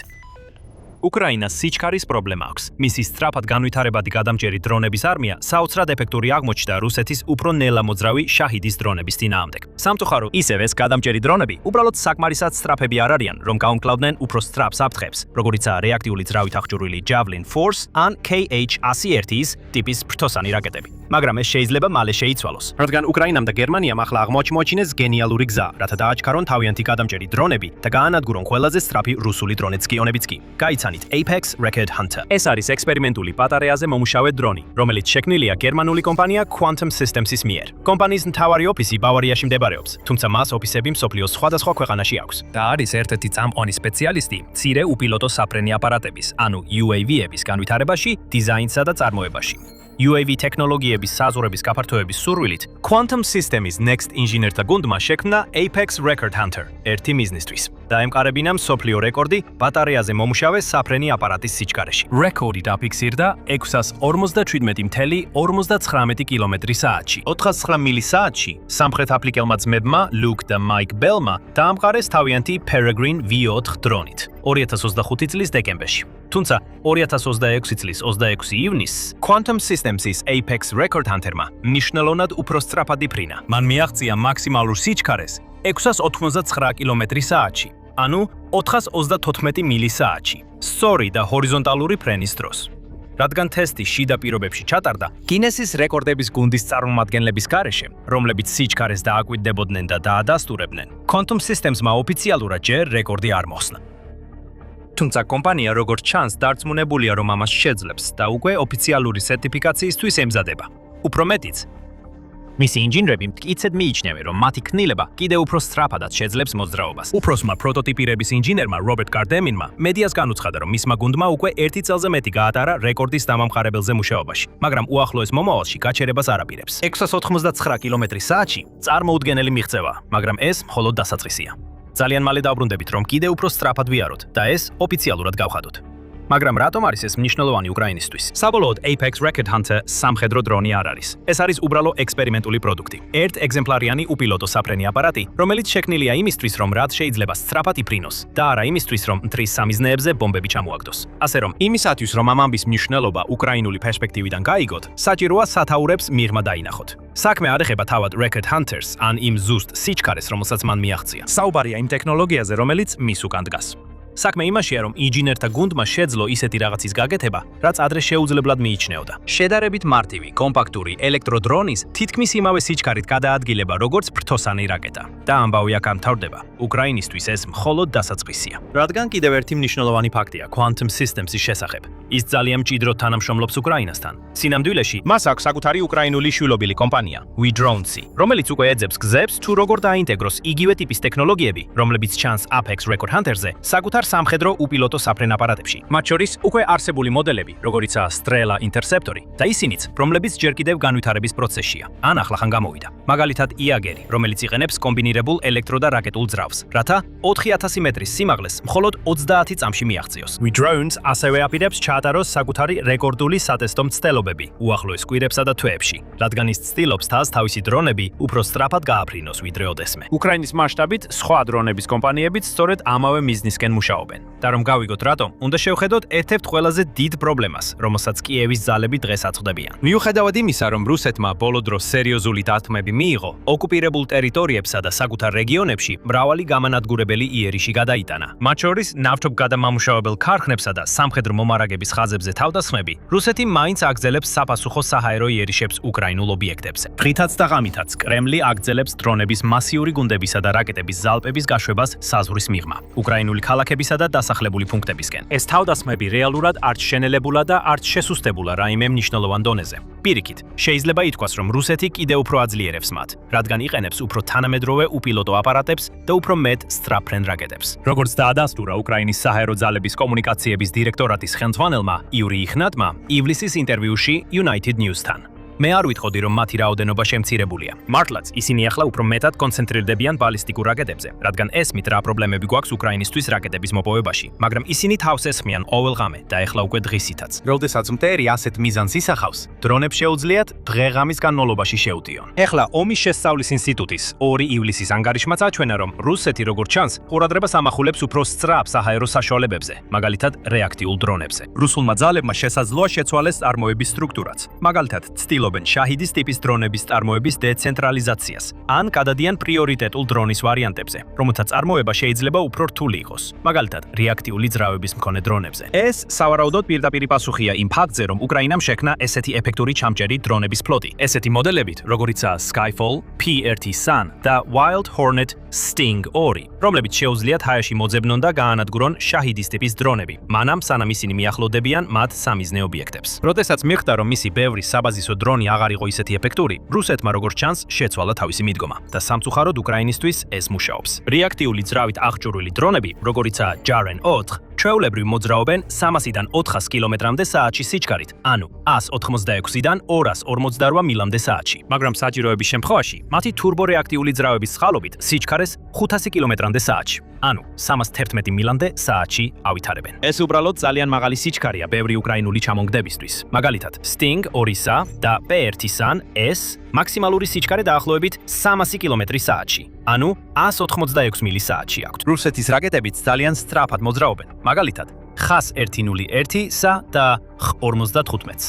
საწყისი სიჩქარე დაახლოებით 750 კილომეტრი საათში, ანუ 460 მილი საათში აქვთ. უკრაინის არსებულ ჩამონგდე ფლოტს თითქმის ნულოვანი შანსი აქვს ასეთი ტიპის იარაღის შეჩერებაზე და პრობლემები აქ ანთავრდება. სამწუხაროდ, კიევის ძალებს ასევე ძალიან შეზღუდული რაოდენობით აქვთ მაღალი სიჩქარის ჩამონგდები რაკეტები, რომლებიც ჭირდებათ რუსეთის ყველაზე სწრაფი საფრთხეების გასანეიტრალებლად. მაგალითად, ამერიკული წარმოების PAC-3 რაკეტები, რომლებიც Patriot-ის ბატარეებში გამოიყენება. ჩანაწერები აჩვენებს, რომ დაახლოებით 620 ასეთი რაკეტა დამზადდა 2025 წელს.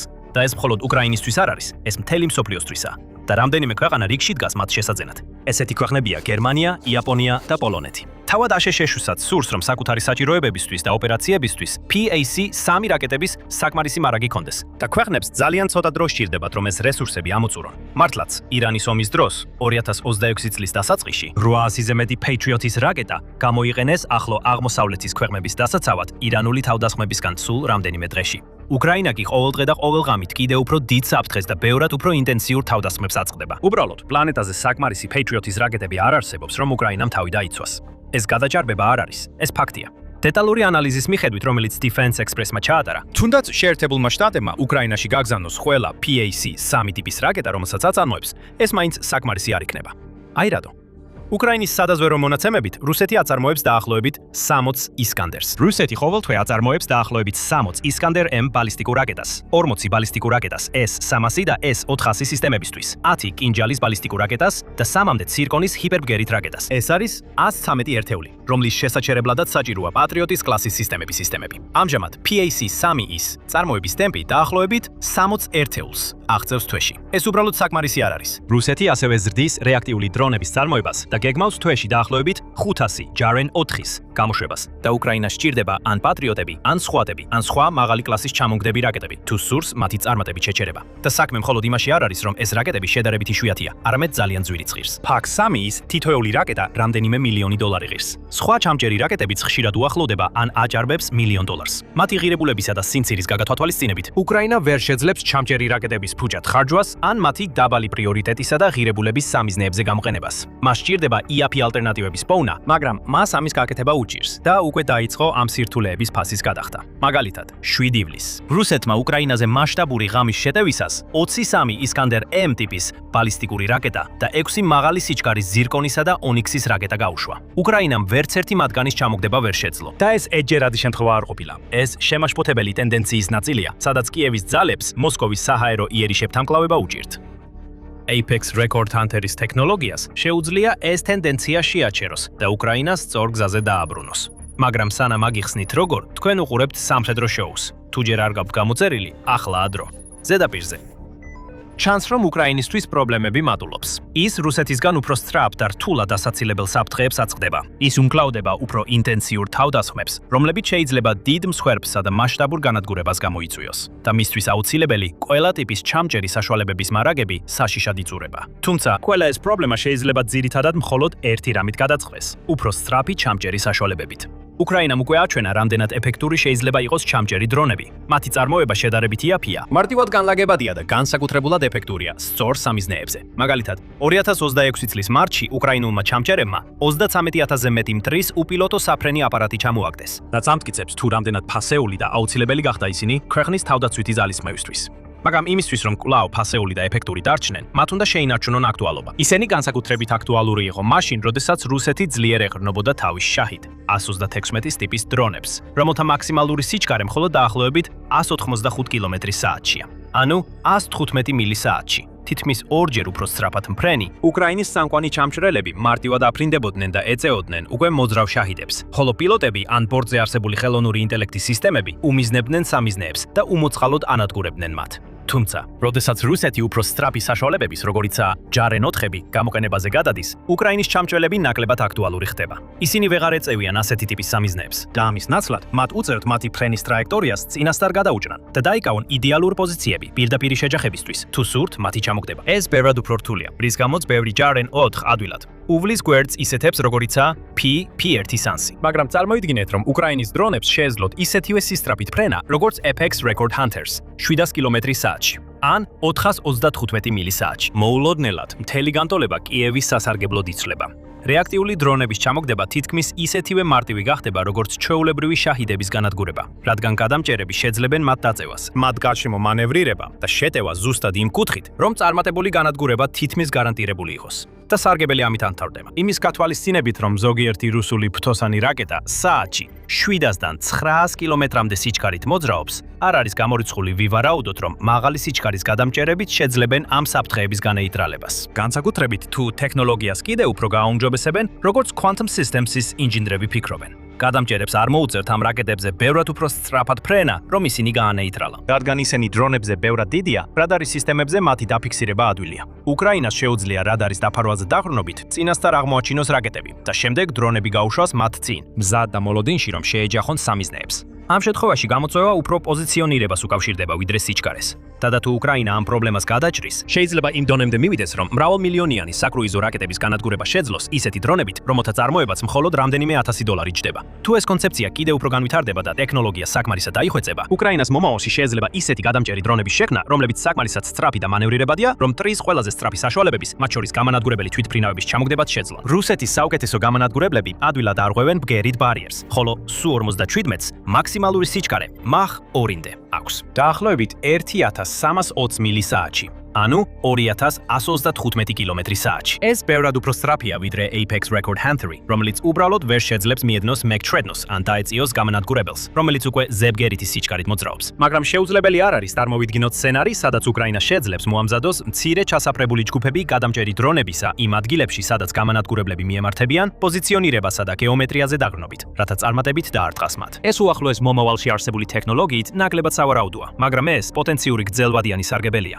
თუმცა თუ მოკლევადიან პერსპექტივაზე ვიფიქრებთ, ადვილად შეიძლება დავინახოთ, როგორ შეიძლება Quantum Systems-ის ტექნოლოგიებმა გააგრძელონ გავლენის მოხდენა უკრაინის თავდაცვის დოქტრინაზე მომავალში. კიევმა უკვე ნათლად განაცხადა, რომ მისი ყურადღება უნდა იყოს ხელმისაწვდომობაზე. მას არ აქვს საკმარისი ფინანსები ან რესურსები, რომ რაკეტები რუსეთივით იმავე ტემპით აწარმოოს და არ სურს ძვირადღირებული რესურსების დახარჯვა შედარებით იაფი დრონების გასანადგურებლად. ის კარგად ხვდება, რომ ამ ომში ფული ალბათ ყველაზე მნიშვნელოვანი რესურსია და იცის, რომ გამარჯვების ერთადერთი გზა არის შეინარჩუნოს ხარჯ-ეფექტური მიდგომა, რომელმაც აქამდე გადარჩენის საშუალება მისცა. ამასთან ერთად, ყველაფერს აკეთებს იმისთვის, რომ კონფლიქტი კრემლისთვის რაც შეიძლება ძვირი გახდეს. სწორედ ამიტომ უკრაინა ყოველთვის ცდილობდა მტრის საბრძოლო მასალის ჩამოგდების ყველაზე იაფი გზების პოვნას. მაგალითად, $1000 ღირებული ჩამომგდების საშუალებებით 25,000 ღირებული შაჰიდების განადგურება. Record Hunter-ის ტექნოლოგია შეიძლება გახდეს ის გასაღები, რომელიც ამ სტრატეგიას ახალ დონეზე აიყვანს. ეს უკრაინას მისცემს საშუალებას არამხოლოდ რუსეთის იაფ და ნელ დრონებს დაუპირისპირდეს, არამედ მის უფრო თანამედროვე რეაქტიული ძრავით აღჭურვილ მოდელებსაც. რაც კრემლის სარდლებს კიდევ ერთხელ აიძულებს თავიდან დაიწყონ გეგმების შედგენა, რადგან ისინი კვლავ უზარმაზარ თანხებს ხარჯავენ თავდასხმებზე, რომლებიც სასურველ შედეგს ვერ იძლევა. და უკრაინისთვის ყოველი წარმატებული ჩამოგდება მხოლოდ იმას არ ნიშნავს, რომ რუსული რესურსი დაიხარჯა. ეს ბევრად მეც ნიშნავს. ეს ნიშნავს, რომ სიცოცხლეები გადარჩა, შენობები ნანგრევებად არ იქცა და მნიშვნელოვანი ინფრასტრუქტურული ობიექტები, რომლებიც შეიძლება განადგურებულიყო, გადარჩება და კიდევ ერთ დღესაც გაძლებს. ყოველი ჩამოგდება იაფასიანი დრონით ასევე ნიშნავს ერთ ძვირადღირებულ რაკეტას, რომელიც უკრაინას არ დასჭირდა გაეშვა და დროთა განმავლობაში ეს სარგებელი გროვდება. რაც უფრო მეტად გამოიყენებს უკრაინა თავის ჩამოგდებ არმიას, მით მეტი რაკეტა ექნება მარაგში ყველაზე დიდ და მომაკვდინებელ საფრთხეებთან გასამკლავებლად, როგორიცაა ბალისტიკური რაკეტები და გამანადგურებელი თვითმფრინავები. ეს დროთა განმავლობაში კიევის ძალებს მცირე შვებას მისცემს, რადგან ისინი შეძლებენ გაახანგრძლივონ არსებული რაკეტების მარაგის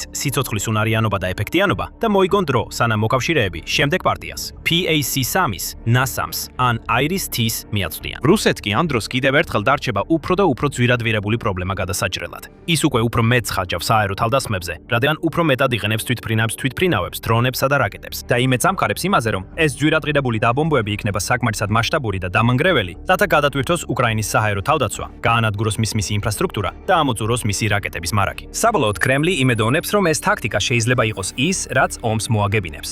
მაგრამ თუ უკრაინა უახლოეს მომავალში შეძლებს მაღალი სიჩქარის ჩამჭერი დრონების გამოყენებას, ეს იმედი დაინგრევა. ამ ეტაპზე რუსეთს მოუწევს კიდევ უფრო შორს წასვლა, კიდევ უფრო სწრაფი დრონების შექმნა, ან კიდევ მეტი რაკეტის გამოყენება, თუ სურს მტერს სერიოზული და ხანგრძლივი ზიანი მიაყენოს. ეს ნიშნავს კიდევ უფრო მეტ ხარჯ. და რადგან რუსეთის ეკონომიკა სულ უფრო სახიფათო მდგომარეობაშია, პრეზიდენტი ვლადიმერ პუტინი მხოლოდ გარკვეულ ზღვრამდე შეძლებს ქვეყნის ფინანსების დაძაბვას, სანამ მთელი სისტემა არ დაიშლება. რა თქმა უნდა, აქ რამდენიმე შენიშვნა. პირველ რიგში და რაც მთავარია, Record Hunter მხოლოდ ექსპერიმენტული დრონია და სამხედრო მიზნებისთვის არ ყოფილა შექმნილი. თუნდაც We Drones-ის დიზაინერებს სრული თავისუფლება მოგცენ ამ მოდელზე სამუშაოდ, მაინც დრო და საინჟინრო ძალისხმევა იქნება საჭირო. რომ ინტეგრირდეს მართვის სისტემები, ჩატარდეს ტვირთის ტესტირება, მოეწყოს ელექტრონული ომის საწინააღმდეგო და საკომუნიკაციო სისტემებით და განხორციელდეს ყველა სხვა ცვლილება, რაც აუცილებელია იმისთვის, რომ Apex Record Hunter დემონსტრაციული პროტოტიპიდან საბრძოლო იარაღად გადაიქცეს. რეალური საბრძოლო პირობები გაცილებით უფრო რთულია, ვიდრე კონტროლირებადი სატესტო ფრენები. ამგვარად დიზაინის გუნდმა შეიძლება აღმოაჩინოს, რომ Record Hunter იწყებს სიჩქარისა და მანევრულობის დაკარგვას, როდესაც სამხედრო მოდიფიკაციებს ახორციელებენ.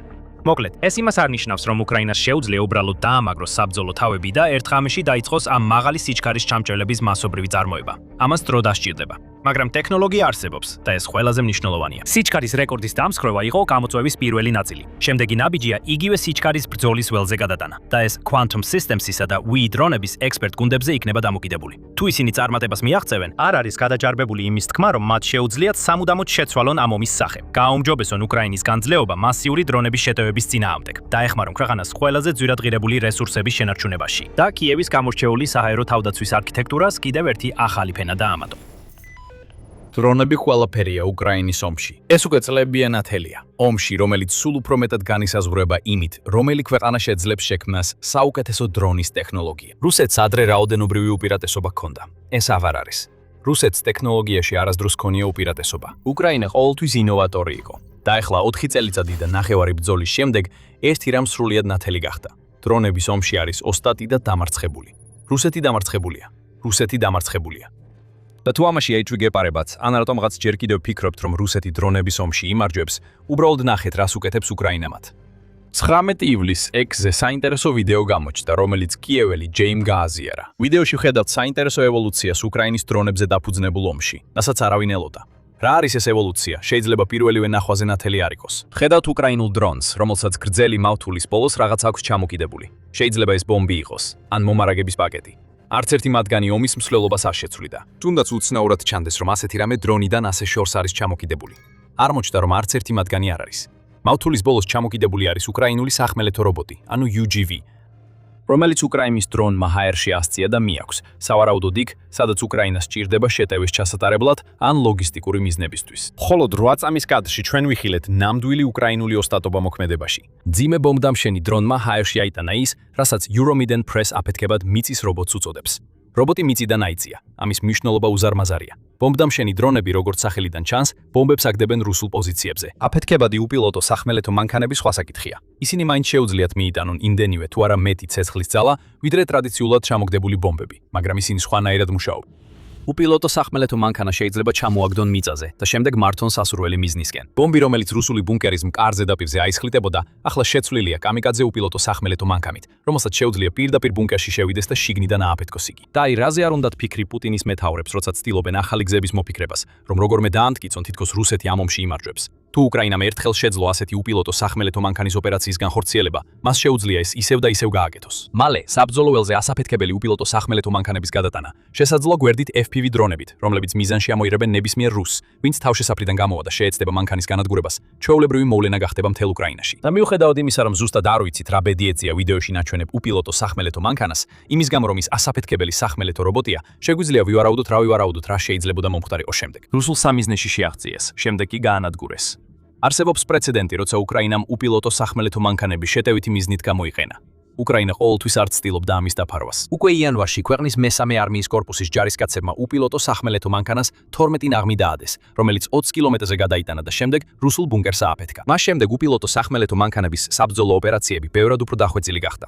აპრილში ვიხილეთ, როგორ გამოიყენა უკრაინამ სახმელეთო რობოტები რუსული პოზიციის დასაკავებლად, რასაც პრეზიდენტმა ვოლოდიმირ ზელენსკიმ მსოფლიო მასშტაბით პირველი ოპერაცია უწოდა. კიდევ ერთი მსოფლიო მასშტაბით პირველი შემთხვევა ივლისში მოხდა, როდესაც უკრაინამ საზღვაო დრონი გამოიყენა უპილოტო სახმელეთო მანქანის კინბურნის სისარზე გადასაყვანად. რის შედეგადაც უპილოტო სახმელეთო მანქანამ რუსულ პოზიციაზე ცეცხლი გახსნა. და 17 ივლისს Forbes-მა გაავრცელა ინფორმაცია, რომ უკრაინამ კიდევ ერთი რუსული შეღწევის წერტილი აიღო. დრონებისა და რობოტების კომბინაციით მათ გაანადგურეს რუსული დაჯგუფება დობროიპილიასთან ახლოს. საბრძოლო შესაძლებლობები, რომლებიც უკრაინის დრონების სტრატეგიის ამ ევოლუციას ახლავს, უზარმაზარია. წარმოიდგინეთ მცირე უპილოტო საფრენი აპარატების ფლოტი, რომელთაგან თითოეული სხვადასხვა დანიშნულების რობოტს ატარებს. თავდაპირველად კამიკაძე უპილოტო სახმელეთო მანქანებს ჩამოშვებენ. FPV დრონების დაფარვით ისინი რუსულ პოზიციებში შედიან და ფეთქდებიან. მათ უკან სხვა საბრძოლო მიწის რობოტებია, რომლებიც მძიმე ტყვიან ფქვევებით არიან შეიარაღებული. ისინი ნადგურებულ პოზიციებზე ისვრიან და დინამიკებიდან მესიჯებს გადასცემენ ოკუპანტებს, რომ უნდა დანებდნენ ან მოკვდებიან. საჭიროების შემთხვევაში სხვა მიწის რობოტები, რომლებიც მარაგებს ეზიდებიან, შეიძლება შეტაკების ადგილზე დრონებით გადაიყვანონ, რათა უკრაინელი ჯარისკაცები ადგილზე უზრუნველყონ. ეს ყველაფერი შესაძლებელი გახდა მას შემდეგ, რაც უკრაინამ რაინემ როგორც ჩანს, ისწავლა თავისი მიწის რობოტების საჰაერო ტრანსპორტირება. ეს ნამდვილი ოსტატობაა. უკრაინამ დრონებით ომი ხელოვნების დონეზე აიყვანა. თუმცა რასაც აქ ხედავთ, მხოლოდ მიკროკოსმოსია იმ რეალობისა, რომელსაც რუსეთი უკვე ძალიან დიდი ხანია იძულებულია შეეგუოს. ორივე მხარეს აქვს დრონები, მაგრამ როდესაც საქმე ეხება იმას, ვინ იყენებს მათ უკეთესად და ვინ ახერხებს ისეთი სტრატეგიების შემუშავებას, რომელსაც მეორე მხარე უბრალოდ ვერ ელოდება, უკრაინა ყოველთვის ლიდერობს. და რასაც ხედავთ როგორც მიწაზე, ისე ჰაერში, ერთი და იგივე გზავნილს გვაწვდის კვლავ და კვლავ. ვინც ფიქრობს, რომ რუსეთი დრონების რბოლაში ლიდერობს, ცდება. უკრაინა ლიდერობს და ასია. 2026 წლის უმეტეს ნაწილში. მოდით ცოტა ხნით უპილოტო სახმელეთო მანქანებზე გავჩერდეთ. უპილოტო სახმელეთო მანქანების ევოლუცია, როგორც დიზაინის, ასევე მათი მრავალფეროვანი გამოყენების მხრივ უკრაინის ომში გამორჩეულია. ეს ტექნოლოგია ადრე თითქმის მთლიანად ლოგისტიკური დანიშნულების იყო. ბევრი სახმელეთო რობოტი კვლავაც ესეთ მიზნებს ემსახურება, რადგან ისინი ფრონტის ხაზზე მომარაგებას ახორციელებენ ჯარისკაცების ნაცვლად და ზოგჯერ ჯარისკაცების ევაკუაციისთვისაც გამოიყენება, რათა ისინი უსაფრთხოდ დააბრუნონ ფრონტის ხაზის უკან. თუმცა ჩვენ ასევე ვხედავთ, რომ უგვებს სულ უფრო ხშირად იყენებენ საბრძოლო დანიშნულებით. უგვებს ახლა უკვე ტვირთავენ ტყვიან ფქვევებითა და ბომბებით, რაც მათ საშუალებას აძლევს პოზიციებს ცეცხლი გაუხსნან და ეს პოზიციები ააფეთქონ, რომლებსაც იყენებენ ამ პოზიციების გასანადგურებლად. ზოგიერთ უგს თერმული ღამის ხედვაც კი აქვს, რაც მათ საშუალებას აძლევს იმოქმედონ სიბნელეში, ითხოვინება ევრომაიდენ პრესი. კამიკაძე უგუებს, რომლებიც ახლა გამოჩნდნენ ბრძოლის ველზე, შეუძლიათ ისიც კი, რაც უკრაინის უპილოტო საფრენი აპარატებს არ შეუძლიათ. შეუძლიათ პირდაპირ ღია ბუნკერში ან ტექნიკასთან მივიდნენ და აფეთქდნენ. უკრაინა აღიარებს, რომ უგვები შეიძლება თამაშის წესების შეცვალოს და დიდ ინვესტიციებს დებს, რათა რაც შეიძლება მეტი მათგანი ბრძოლის ველზე გაიყვანოს. RBC უკრაინა იუწყება, რომ უკრაინამ 2026 წლის პირველ ნახევარში 25,000 უგრი დააგო. თუ ვივარაუდებთ, რომ წლის მეორე ნახევარშიც იგივე წარმოების გრაფიკი იქნება და არსებობს ყველა შანსი, რომ უკრაინა კიდევ უფრო მეტის აშენებას შეეცდება, ეს ნიშნავს, რომ წლის ბოლომდე 50,000 უგო იქნება აშენებული და ბრძოლის ველზე. უკრაინის მეთაურებმა ამ სახმელეთო რობოტებს ახალი კავალერია უწოდეს, რადგან ისინი ასრულებენ მისიებს, რომლებიც ადრე უკრაინელი ჯარისკაცების სიცოცხლის რისკის ფასად სრულდებოდა. და დამატებითი კონტექსტისთვის, უკრაინამ 2025 წელს 15,000 უგო აშენა. 2026 წლის მონაცემები შეიძლება სამჯერ მეტიც კი იყოს. გარდა მათი წარმოებისა, უკრაინა უგვებს აქტიურად იყენებს. ივნისში ამ სახმელეთო რობოტებმა ერთობლივად ჩაატარეს რეკორდული 16,666 მისია, ხოლო თვის ბოლოსთვის მათ საერთო ჯამში 65,000 მისია გადააჭარბეს. ჩვენ ვხედავთ, რომ უგვების მიერ თვეში შესრულებული მისიების რაოდენობა იანვრის 7,485-დან დღევანდელ მაჩვენებელზე ორჯერ მეტზე გაიზარდა, რაც მართლაც გამორჩეულია. ეს ტექნოლოგია სულ რამდენიმე წლის წინ თითქმის არ არსებობდა. ეხლა უკრაინამ არა მხოლოდ აითვისა ეს ტექნოლოგია, არამედ ბრძოლის ველზე უგვების უპირატესობას წარმატებით იყენებს. რუსეთი რა თქმა უნდა ცდილობს ფეხი აუწყოს. სწორედ ეს არის მთავარი. უკრაინა ინოვატორია, ხოლო რუსეთი მიმბაძველი.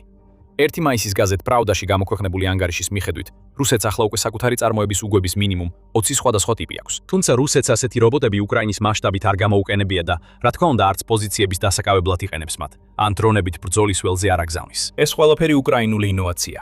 გარდა ამისა, რუსეთი სანქციების პრობლემასაც აწყდება, რადგან 20-დან 10 რუსული სახმელეთო დრონის მწარმოებელი კომპანია ASHS-ის სანქციების ქვეშაა. რამდენიმე მათგანი ასევე უკრაინისა და ევროკავშირის სანქციების ქვეშაცაა. დამატებითი სანქციების დაწესება რუსული სახმელეთო რობოტების მწარმოებლებზე უკრაინას დაეხმარებოდა. არსებული უპირატესობა კიდევ უფრო გაეზარდა და დაუმარცხებელი გახდეს. მაგრამ საკმარისია სახმელეთო უპილოტოებზე საუბარი. მიუხედავად იმისა, რამდენად მნიშვნელოვანია ისინი, ჩვენ გითხარით, რომ უკრაინა დრონების ომის ყველა ასპექტში ლიდერია და არა მხოლოდ ერთში. ეს სიმართლეა. კიდევ ერთი სფერო, სადაც უკრაინამ დიდი წინსვლა აჩვენა, გრძელდისტანციური დარტყმებია და ამას უკრაინის მიერ ახლახან განხორციელებული შეტევა ნათლად აჩვენებს. სანამ ამაზე გადავიდოდეთ, მცირე შენიშვნა. თქვენ უყურებთ სამხედრო შოუს. თუ ჯერ არსი არ ხართ გამოწერილი, ეხლა საუკეთესო დროა დააჭიროთ ღილაკს და ჩართოთ შეტყობინებების ზარი, რომ პირველებმა ნახოთ ჩვენი ყოველდღიური ვიდეოები. გაგიყვანთ მასიურ დარტყმაზე, რომელიც უკრაინამ განახორციელა 21 ივლისისკენ გადამავალ ღამეს. უკრაინამ სწორედ ამ დრეს აირჩია, რომ რუსეთში და ოკუპირებულ ტერიტორიებზე დაახლოებით 350 დარტყმის დრონი გაეშვა, მათ შორის რამდენიმე დარტყმა შავ ზღვაში განახორციელა.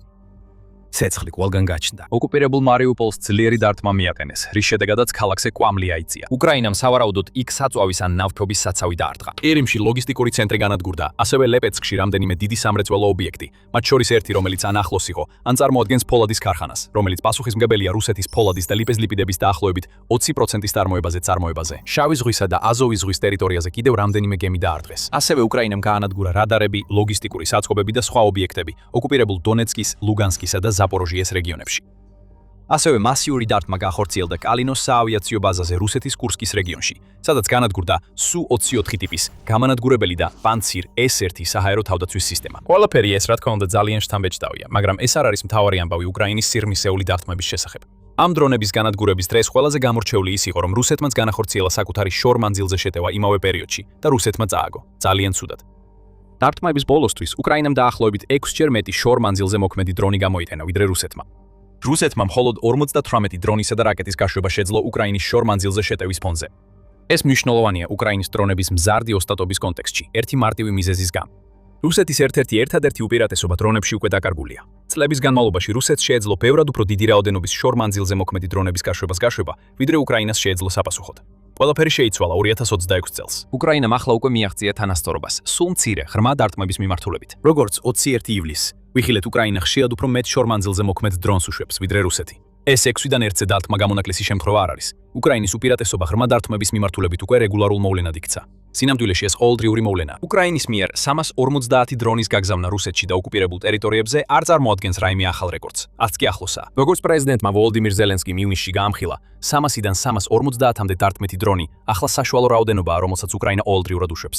რადგან ქვეყანამ მნიშვნელოვნად გააძლიერა ღრმა დარტყმების კამპანია რუსული ნავთობის გასანადგურებლად, სამხედრო ბაზების დასასუსტებლად და რუსული საომარი მანქანის შიგნიდან დასანგრევად. ეხლა არ გვინდა ისეთი შთაბეჭდილება შეგექმნათ, თითქოს უკრაინა ყოველთვის უფრო მეტ დრონს უშვებს ვიდრე რუსეთი. ზუსტად ამიტომ ახსენეთ პარიტეტი.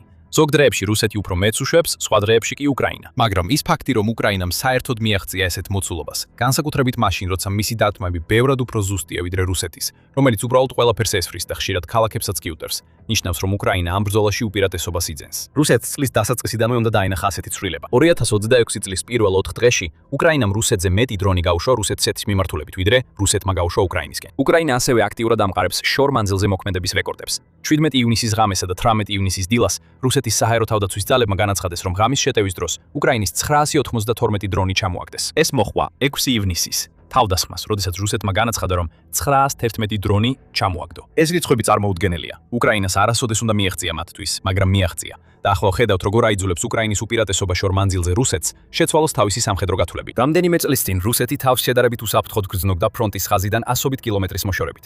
უკრაინას არ შეეძლო რუსეთის შიგნით სამიზნეების დარტყმა. ყოველ შემთხვევაში რეგულარულად მაინც არა. მაგრამ ყველაფერი შეიცვალა. ახლა უკრაინის დრონებს შეუძლიათ უფრო დიდი რაოდენობით დარტყმები მიატენონ. ზუსტად და მანძილებზე, რომლებიც ადრე წარმოუდგენელი იყო. სინამდვილეში მანძილი კიდევ ერთი მნიშვნელოვანი საკითხია. 7 ივლისს უკრაინამ დრონებით თავდასხმა განახორციელა ომსკის ნავთობგადამამუშავებელ ქარხანაზე. ამის გასაკეთებლად უკრაინის დრონებს მინიმუმ 2500 კილომეტრი უნდა გაევლოთ. და ასეთი მანძილი რუსეთს აჩვენებს, რომ მის ტერიტორიაზე დამალული არც ერთი ობიექტი აღარ არის უსაფრთხო. რუსეთი ვეღარ ახერხებს ამ თავდასხმების აღკვეთას. დია, თავდაცვის სამინისტრო ხშირად ამტკიცებს, რომ ყველა თავდასხმას სრულყოფილად იგერიებს, მაგრამ იგივე სამინისტრო ასევე გეტყვით, რომ სწორედ დრონების ნამსხევები ხდება იმ ობიექტებს, რომელთა დაზიანებაც უკრაინას სურდა და არა თვითონ დრონები. რაც შეეხება გათვლებს, რუსეთმა ან უნდა აღიაროს ფაქტი, რომ უკრაინიდან მინიმუმ 2500 კილომეტრის რადიუსში ყველაფერი სამიზნეა. ან უნდა ჩადოს უზარმაზარი ინვესტიცია ახალ თავდაცვაში, რათა დაიცვას ფრონტის უკან არსებული ობიექტები. და ეს ინვესტიცია ვერ დაეწევა საჭიროებებს. არავის მარტივი ახალი საჰაერო თავდაცვის სისტემების აშენება, როცა სანქციებს და 4 წლიანი უზარმაზარი სამხედრო ხარჯების შემდეგ ფინანსური კრიზისის წინაშე დგახარ. ასე რომ უკრაინა ლიდერობს რუსეთთან შედარებით სახმელეთო დრონებში და იწყებს უპირატესობის მოპოვებას შორ მანძილზეც. რაც შეეხება ფრონტს, იქაც მსგავს სურათს ხედავთ. უკრაინის შეიარაღებული ძალების ყოფილ მთავარსარდალ ალექსანდრ სირსკის თქმით, უკრაინას ფრონტის ხაზის უმეტეს ნაწილზე რუსეთთან შედარებით 1.5-თან უპირატესობა აქვს FPV დრონებში. ეს საინტერესო ინფორმაცია მაშინვე გავრცელდა, როცა მან გამოაცხადა, რომ უკრაინის დრონების ოპერატორებმა მხოლოდ მაისში 180,000 დადასტურებულ სამიზნეზე მიიტანეს იერიში. ასეთი მასშტაბის დარტყმის თანაფარდობა მართლაც უზარმაზარია. და ის ფაქტი, რომ ახლა უკრაინას FPV დრონებში უპირატესობა აქვს, გვაჩვენებს თუ როგორ გახდა ჯარისკაცების დრონებით ჩანაცვლება მისი სტრატეგიის მნიშვნელოვანი ნაწილი.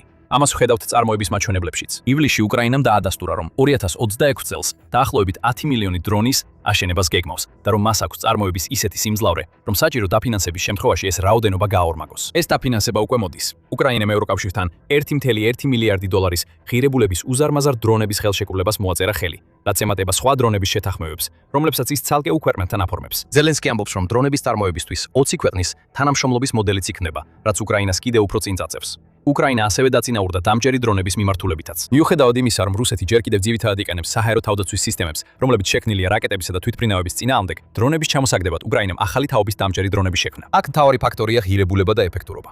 ურობა. დამჯერი დრონები შეძლებენ შაჰიდის ტიპის საბრძოლო დრონების ჩამოგდებას, რომელთა თითოეულის ღირებულება დაახლოებით 50,000 დოლარია, გაცილებით ნაკლებ ფასად. მაგალითად, ერთი სტინგის ტიპის დამჯერი საწყობა უკრაინას 2500 დოლარი უჯდება. აქ ჩვენ ხედავთ, რომ უკრაინა თავისი წინა ხაზის ძალებისთვის უფრო მეტ და უკეთეს დრონებს აშენებს, ხოლო უკანა ხაზში გონივრულად აბანდებს იაპ დრონებში, რომლებიც ამცირებენ რუსეთის შორ მანძილზე შეტევის საფრთხეს. ისევ და ისევ, ეს არის ინოვაცია. უკრაინა ინოვაციურია, რუსეთი არა. აი რატომ არის ერთი დრონების ომის ოსტატი, ხოლო მეორე კი წაგებულია, რომელსაც კოპირების გარდა თითქმის არაფერი შეუძლია. და სანამ დავასრულებთ, კიდევ ერთი ასპექტი გვაქვს დრონების ომში განსახილველი. საშუალო მანძილის დარტყმები. 2026 წელს გამოჩნდა ახალი თაობის საშუალო მანძილის დარტყმის დრონები, რომლებიც უკრაინას საშუალებას აძლევს განახორციელოს შეტევები ოკუპირებულ რეგიონებში, რაც მანამდე არ შეეძლო. FPV დრონებს საკმარისად შორს გადაადგილება არ შეეძლოთ და რუსეთის დასათმელად გრძელმანძილიანი დრონები იყო საჭირო. ეხლა უკრაინას აქვს დრონები, რომლებიც 50-დან 200 კილომეტრამდე მანძილზე შეუძლიათ დარტყმა, რაც საშუალებას აძლევს გაანადგუროს რუსეთის ლოგისტიკა და გაანადგუროს მნიშვნელოვანი ობიექტები, როგორიცაა სარდლობის პუნქტები, საბრძოლო მასალის საწყობები და ჯარისკაცების თავმოყრის ადგილები. რუსეთის მომარაგების გზები, ახლო ზურგში. ახლა ამ საშუალო მანძილის დარტყმის დრონების სანადირო არეალად იქცა. მათგან ბევრი აღჭურვილია ხელოვნური ინტელექტით, რომელიც საშუალებას აძლევს ავტომატურად აღმოაჩინოს და თვალყური ადევნოს სამიზნეებს, მანამ სანამ დარტყმის ნებართვას მიიღებენ. ეს კიდევ ერთი სფეროა, სადაც უკრაინა ლიდერობს. ორივე მხარე იყენებს ხელოვნურ ინტელექტს, მაგრამ უკრაინა ამას ბევრად უფრო ეფექტურად აკეთებს. უკრაინა ამ დრონებს იყენებს რუსული კოლონების დასარტყმელად. იქნება ეს ჯავშან ტექნიკის კოლონები, თუ საწოვისა და მომარაგების სატვირთოები, რომლებიც ცდილობენ ტვირთის წინა ხაზზე გადატანას. უკრაინამ გამოაცხადა 113 მილიონი დოლარის ღირებულების ლოგისტიკური ბლოკადის კამპანია ამ ძალისმევის მხარდასაჭერად და ასობით რუსული მანქანა იწვის. კერიმმა ყველაზე მძიმე იგრძნო ეს გავლენა. ნახევარკუნძული სულ უფრო იზოლირებულია, განიცდის მასიურ საწვავის დეფიციტს და მუდმივ ელექტროენერგიის გათიშვებს. ბოლო გამოწვეულია ელექტროსადგურებსა და ქვესადგურებზე საშუალო მანძილზე განხორციელებული დარტყმებით. წინა ხაზზე მყოფი ჯარისკაცები, რომლებიც საწვავზე, საბრძოლველზე, საბრძოლო მასალაზე, საკვებსა და მარაგებზე არიან დამოკიდებული, მუდმივად აღმოაჩენენ, რომ არაფერი მიეწოდებათ. როდესაც კიდევ ერთი სატვირთო მანქანა აფეთქდება, ან ხიდი ინგრევა, ლოგისტიკური ცენტრი ნადგურდება, ან გზა ნანგრევებად იქცევა. ცალკე აღებული ეს დარტყმებიც მნიშვნელოვანი იქნებოდა. მაგრამ როდესაც ამას უკრაინის FPV უპირატესობა ემატება წინა ხაზზე, უკრაინის სიღრმისეული დარტყმების მასშტაბის ზრდა, ათასობით სახმელეთო რობოტი, რომლებიც სიცოცხლეს იცავენ და საბრძოლო მისიებს ასრულებენ და ინოვაციური აზროვნება, რომელმაც უკრაინას მისცა საშუალება, ახალი გზა მოეძებნა ამ სახმელეთო რობოტების ბრძოლაში ჩასართავად, ეს უკვე რუსეთისთვის კატასტროფის რეცეპტია. რუსეთს ეგონა, რომ ომში ძლიერი იყო. იმდენად ძლიერი, რომ საბჭოთა ეპოქის ტაქტიკით შეძლებდა უკრაინის განადგურებას. როცა ეს ვერ გამოუვიდა და დასავლეთის მხარდაჭერამ უკრაინას მისცა საშუალება, გადაერჩინა თავი შეჭრის პირველ თვეებსა და წლებში, ომის დინამიკა შეიცვალა. ეხლა ჩვენ ვხედავთ გარდატეხას. რუსეთი ცდილობს დაეწიოს, თუმცა ისევ იმ სტრატეგიებს ეკორდნობა, რომლებიც ჯარისკაცების მსხვერპლად შეწირვას გულისხმობს პროგრესის მისაღწევად. უკრაინა უფრო მეტ და უკეთეს დრონს ქმნის და ამ პროცესში ომის სახე შეცვალა. ამ ომის უმეტეს ნაწილში ტერმინი თერმობარული იარაღი ერთ რამეს ნიშნავდა: მასობრივ განადგურებას. ეს ტერმინი თითქმის სინონიმურია. TOS 1A სონცეპიოქთან, რუსულ სარაკეტო დანადგართან, რომელიც ერთდროულად 2 ათეულ საბრძოლო ქობინს ისვრის. ან ODA 1500-თან, 1500 კილოგრამიან პლანირებად ბომბთან, რომელიც სოკოსებურ ღრუბელს წარმოქმნის, რომელიც კილომეტრებიდანაც ჩანს. ორივე მათგანი რუსეთმა გამოიყენა ომის დროს დასახლებულ ტერიტორიებზე. ქმედებები, რომლებიც უფრო ფართო ომის დანაშაულების ბრალდებების ნაწილია და ამჟამად იძიებს საერთაშორისო სისხლის სამართლის სასამართლო. ეს არის დოქტრინა, რომელსაც მსოფლიო აქამდე რუსეთთან აკავშირებდა. რაც უფრო დიდია, მით უკეთესია. რაც უფრო დიდ ტერიტორიას გახდი ერთ დარტყმაში საცხოვრებლად უვარგის, მით უფრო ეფექტურია იარაღი. და მშვიდობიანი მოსახლეობა, რომელიც ამ ზონაში აღმოჩნდება, მისაღები და შესაძლოა განზრახული დანახარჯია. მაგრამ უკრაინამ საპირისპირო გზა ერჩია. მათთვის ნაკლები ნიშნავს მეც. უკრაინა 2026 წლის ივნისში პარიზში გამართულ თავდაცვის გამოფენაზე წარსდგა თერმობარული იარაღით, რომელიც მხოლოდ 9 კილოგრამს იწონის და კარგოს ჯიბეში ეტევა. ამ იარაღით უკრაინა ჩუმად ცვლის წარმოდგენას იმის შესახებ, რისთვისაც ეს იარაღის კატეგორია არსებობს. მასობრივი მსხვერპლის ნაცვლად იარაღები გადაეწყობა სიზუსტეზე, სადაც სამიზნე ერთი ოთახი, სანგარი ან მანქანაა. აგიხსნით, როგორ მუშაობს თერმობარული იარაღი, რატომ აღმოჩნდნენ რუსეთი და უკრაინა ერთი და იმავე ტექნოლოგიის საპირისპირო მხარეებზე და რა არის უკრაინის სრულიად ახალი ხელყუმბარა. დრონების დოქტრინასთან ერთად, რომელიც ახლა მის გარშემო ყალიბდება, გვიჩვენებს საითმიდის ახლო ბრძოლები ამ ომში. დავიწყოთ თერმობარული იარაღის მოქმედების მექანიზმით. ტრადიციული ასაფეთქებელი ერთჯერადი დამოუკიდებელი მოვლენაა. მქარიან თხევადი ნაერთი ფეთქდება და მთელ ენერგიას ერთ სწრაფ ქიმიურ რეაქციაში გამოყოფს. და ზიანი გამოწვეულია აფეთქების ტალღითა და ნამსხვრევებით, რომლებიც მასთან ახლავს.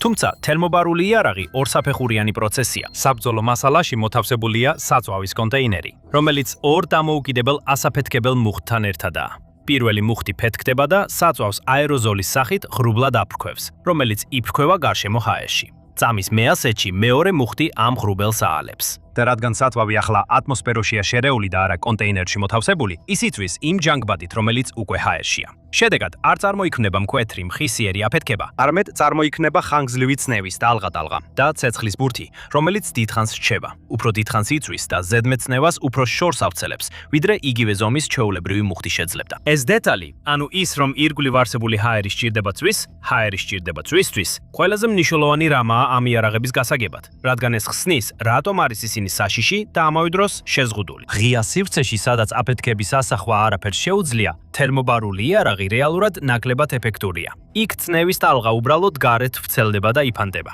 მაგრამ იგივე იარაღი ჩაკეტილ ან თუნდაც ნაწილობრივ ჩაკეტილ სივრცეში რომ გამოიყენო, ყველაფერი იცვლება.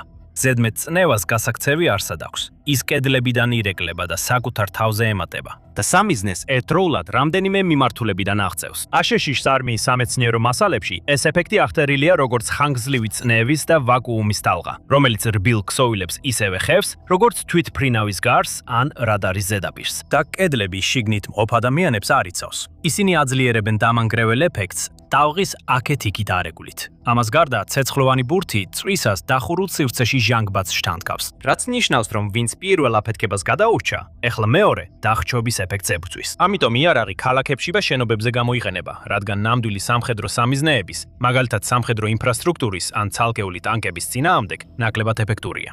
ღია სივრცეში თერმობარული ქობინი იმდენად დიდი უნდა იყოს, რომ გამოსაყენებლად მოუხერხებელი გახდება. რუსეთის მიდგომა ყოველთვის იყო ამ ოთახის გაწმენდის პრინციპის მასშტაბირება მთელი უბნის ზომამდე. ყველაზე ნათელი მაგალითია ზემოთხსენებული TOS 1-ია, სონცეპიოკი, რაც ნიშნავს დამწვრელ მზის სხივს. ეს არის 24 ლულიანი, 220 მმ-იანი რაკეტსატყორცნი, რომელიც მიმაგრებულია T-72-ის ტანკის შასიზე. პირველად შემუშავებული საბჭოთა ქიმიური ჯარების მიერ 1980-იან წლებში და გამოყენებული პანჯშირის ხეობაში, ავღანეთის ომის დროს. ეს იარაღი ტექნიკურად მიეკუთვნება რუსეთის ბირთვული, ბიოლოგიური და ქიმიური დაცვის ჯარებს და არა ჩვეულებრივ საარტილერიო დანაყოფებს და ჩვეულებრივ მიერთებულია მანევრირების ბრიგადებთან მხოლოდ ერთი კონკრეტული ამოცანისთვის. ფიქსირებული თავდაცვითი პოზიციების გასაწმენდად, განსაკუთრებით ურბანულ გარემოში. რუსეთმა იგი გამოიყენა გროზნოში ჩეჩნეთის ომების დროს, სირიაში და ის უკრაინაში შევიდა 2022 წლის თებერვლის შეჭრიდან რამდენიმე დღეში. კადრებში ჩანს, როგორ კვეცის ბელარუსის საზღვარს. თითოეული რაკეტა ავრცელებს ღრუბელს, რომელიც ინთება ტემპერატურაზე, რომელიც 3700 გრადუს ცელსიუსს უახლოვდება. და ერთი ზალპი შესაბამის პირობებში ფუნქციურად შეუძლია გაანადგუროს საცხოვრებელი კვარტლის შენობები ან გამაგრებული ნაგებობები. ეს არის მთელი რუსეთის დოქტრინა ერთ პლატფორმაში.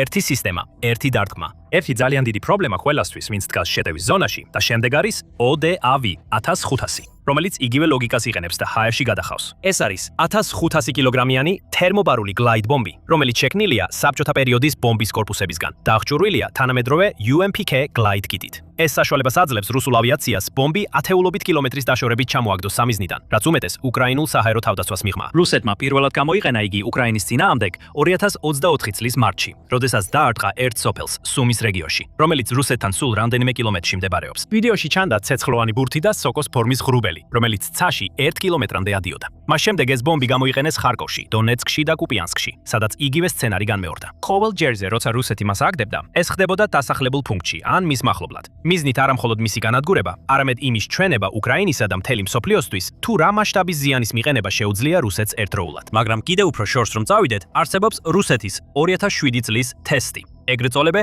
ყველა ბომბის მამა, 7 ტონიანი თერმობარული იარაღი. კრემლი მას პირდაპირ ასაღებდა როგორც არაბირთულ შემცვლელს ტაქტიკური ბირთვული იარაღისთვის, რაც ნათლად აჩვენებს, როგორ უყურებდნენ ისინი თერმობარული იარაღის პოტენციალს. როგორც აღმოჩნდა, TOS 1A თავისი საშიში რეპუტაციის მიუხედავად, რუსეთის არსენალში ერთ-ერთ ყველაზე დაუცველ სისტემად იქცა, სწორედ იმ ტიპის დრონებით გაჯერებულ ბრძოლის ველზე, როგორიც უკრაინამ შექმნა. მისი ზომა და თბური კვალი თითქმის შეუძლებელს ხდის მის დამალვას.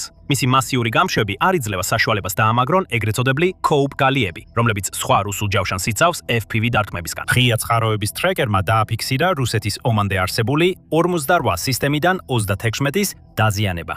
ხელში ჩაგდება ან განადგურება 2026 წლის ივლისისთვის. ასე რომ ყველაზე საშიში თერმობარული პლატფორმა ბრძოლის ველზე აღმოჩნდა მთავარი სამიზნე იმავე პატარა და იაფი დრონებისთვის, რომელთა გარშემოც უკრაინა ჩუმად აყალიბებს სრულიად ახალ თერმობარულ დოქტრინას. რაც გვაძლევს პასუხს კითხვაზე, რატომ არის ასე მნიშვნელოვანი უკრაინის მიერ საპირისპირო მიმართულებით გადადგმული ნაბიჯი. უკრაინამ დამოუკიდებლობის შემდეგ მემკვიდრეობით მიიღო იმავე საბჭოთა თერმობარული მემკვიდრეობის ნივთრეობის ნაწილი, ძირითადად RPG-7-ის თერმობარული ჯვრებისა და მხარზე სატარებელი ცეცხლმტყორცნი მოწყობილობების, როგორიცაა შმელი, სახით. უკრაინელმა კრეითებმა ბახმუტის მახლობლად ეს საბჭოთა ჯვრები გამოიყენეს ოკუპირებულ შემბულ შენობებზე, ზუსტად ისე, როგორც რუსი ჯარისკაცები იყენებენ მათ სხვაგან, მაგრამ 2017 წლიდან. უკროპორომპრომმა, უკრაინის თავდაცვის ინდუსტრიამ წარადგინა პირველი RGT-27 ხელხუმბარა. ის უკრაინის შეიარაღებულ ძალებში 2020 წელს შევიდა და თავიდანვე ისე იყო დაპროექტებული, რომ ერთ ოკუპირებულ სივრცეში ან ხელით ესროლათ, ან მოგვიანებით დრონით ჩაეგდოთ. 600 გრამიანი RGT-27 ხელყუმბარა ქმნის დაახლოებით 13 კუბური მეტრის ცეცხლის ბურთს, რომელიც დაახლოებით 4 წამი გრძელდება და ტემპერატურა 2500-დან 3000 გრადუს ცელსიუსამდე აღწევს. რაც სრულიად საკმარისია დახურულ სივრცეში მყოფი ნებისმიერი ადამიანის მოსაკლავად, მაშინ როცა თავად შენობას თითქმის არ აზიანებს, განსხვავებით რაკეტების ზალპისგან. უკრაინელმა კრეითებმა ის ზუსტად იმ მიზნით გამოიყენეს, რისთვისაც შეიქმნა. სანგრებისა და გამაგრებული შენობების გასაწმენდად, სადაც ნამსხვრევიანი ხელყუმბარის მეტალის ნამსხვრევები შეიძლება ვერ მოხდეს კუთხეებსა და მკვდარ ზონებს, სადაც თავდამცველი იმალება. თერმობარული ხელყუმბარას ასეთი ბრმა წერტილები არ აქვს. წნევის ტალღა ავსებს ოთახის მთელ მოცულობას, შემოულის ბარიერებს და იმ სტრუქტურას, რომელიც თავდამსხმელს იცავდა, თავადვე გარდაქმნის მის მომაგდინებელ იარაღად. იმიტომ რომ იგივე კედლები, რომლებიც ნამსხვრევებს აჩერებს, ახლა აფეთქების ტალღას ირეკლავს და აძლიერებს. უკრაინელმა ძალებმა შემდეგ ეს ხელყუმბარა გააერთიანეს თანამედროვე ომის ერთ-ერთ უდიდეს გამოგონებასთან, დრონებთან. 2023 წლიდან ერთმა ფართოდ გავრცელებულმა შემთხვევამ 59 მოტორიზებული ბრიგადიდან აჩვენა როგორ გამოიყენეს კომერციული DJI Mavic 3 დრონი RGT-27S2 თერმობარული ხელყუმბარის პირდაპირ მიტოვებული რუსული BPM Crate-თა საბრძოლო მანქანის ღია ლუკში ჩასაგდებად, რის შედეგადაც მანქანა მთლიანად განადგურდა. არც ხელყუმბარა და არც დრონი ამ როლისთვის სპეციალურად არ იყო შექმნილი. ზოგმა ჯარისკაცმა უბრალოდ გააცნობიერა, რომ 600 გრამიანი თერმობარული მუხტი საკმარისი სიზუსტით ლუკში ან ფანჯარაში ჩაგდებული შეძლებდა იგივე ზიანის მიყენებას, რასაც გაცილებით დიდი და ძვირადღირებული ტანკს აწინააღმდეგო იარაღი, როცა მუხტი ტანკის ვიწრო სივრცეში ხდება. და პარიზში Eurosatory 2026-ზე ივნისში უკრაინამ წარადგინა RGT-45 და მისი პატარა დაძმა RGT-45A.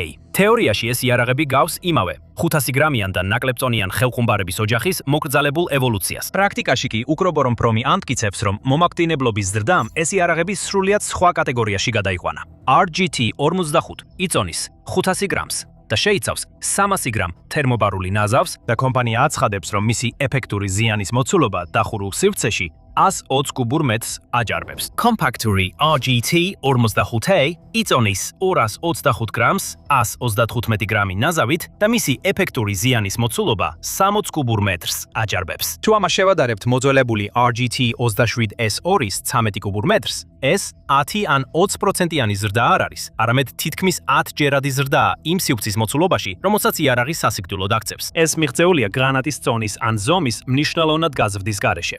თავად უკრობორომპრომი ამ გაუმჯობესებას აფასებს, როგორც მხოლოდ 20-დან 30%-მდე უფრო ეფექტურს მთლიანობაში, ვიდრე RGT-27S2. და კომპანიამ მკაფიოდ აღნიშნა, რომ მიღწეული შედეგი თითქმის მთლიანად განახლებული თერმობარული ქიმიური ნაზავის დამსახურებაა და არა უფრო დიდი ზომის. მაგრამ დაახლოებით დიდი ენერგეტიკული სასმელის ზომის მოწყობილობიდან 120 კუბური მეტრი სასიკვდილო ჯარწნევისა და სიცხის მიღება. ქიმიის ისეთი საკითხია, რომელიც იარაღის განვითარების ციკლებისთვის მართლაც ძალიან მნიშვნელოვანია. ეს ნიშნავს, რომ გაუმჯობესება სავარაუდოდ შეიძლება ჩაერთოს მომავალი ანალოგიური ზომის საბრძოლო მასალებში დამატებითი გადაკეთების გარეშე და იგივე ნაზავის გამოყენება უფრო დიდ საბრძოლო მასალაში მნიშვნელოვნად გაზრდიდა იარაღის პოტენციურ საბრძოლო დატვირთვას. რაც ამ ყველაფერს ერთ ახალ ხელყუმბარაზე უფრო საინტერესოს ხდის, ისაა, რომ უკრაინა რეალურად ქმნის თერმობარული საბრძოლო მასალების მთელ ოჯახს, რომლებიც სპეციალურად დრონით მიწოდებისთვისაა შექმნილი. ფაქტობრივად მან აღიარა და გააგრძელა ტრადიცია, რომელიც ზემოხსენებულმა 59 ბრიგადის Mavic-ის იერიშმა თითქმის შემთხვევით დაიწყო.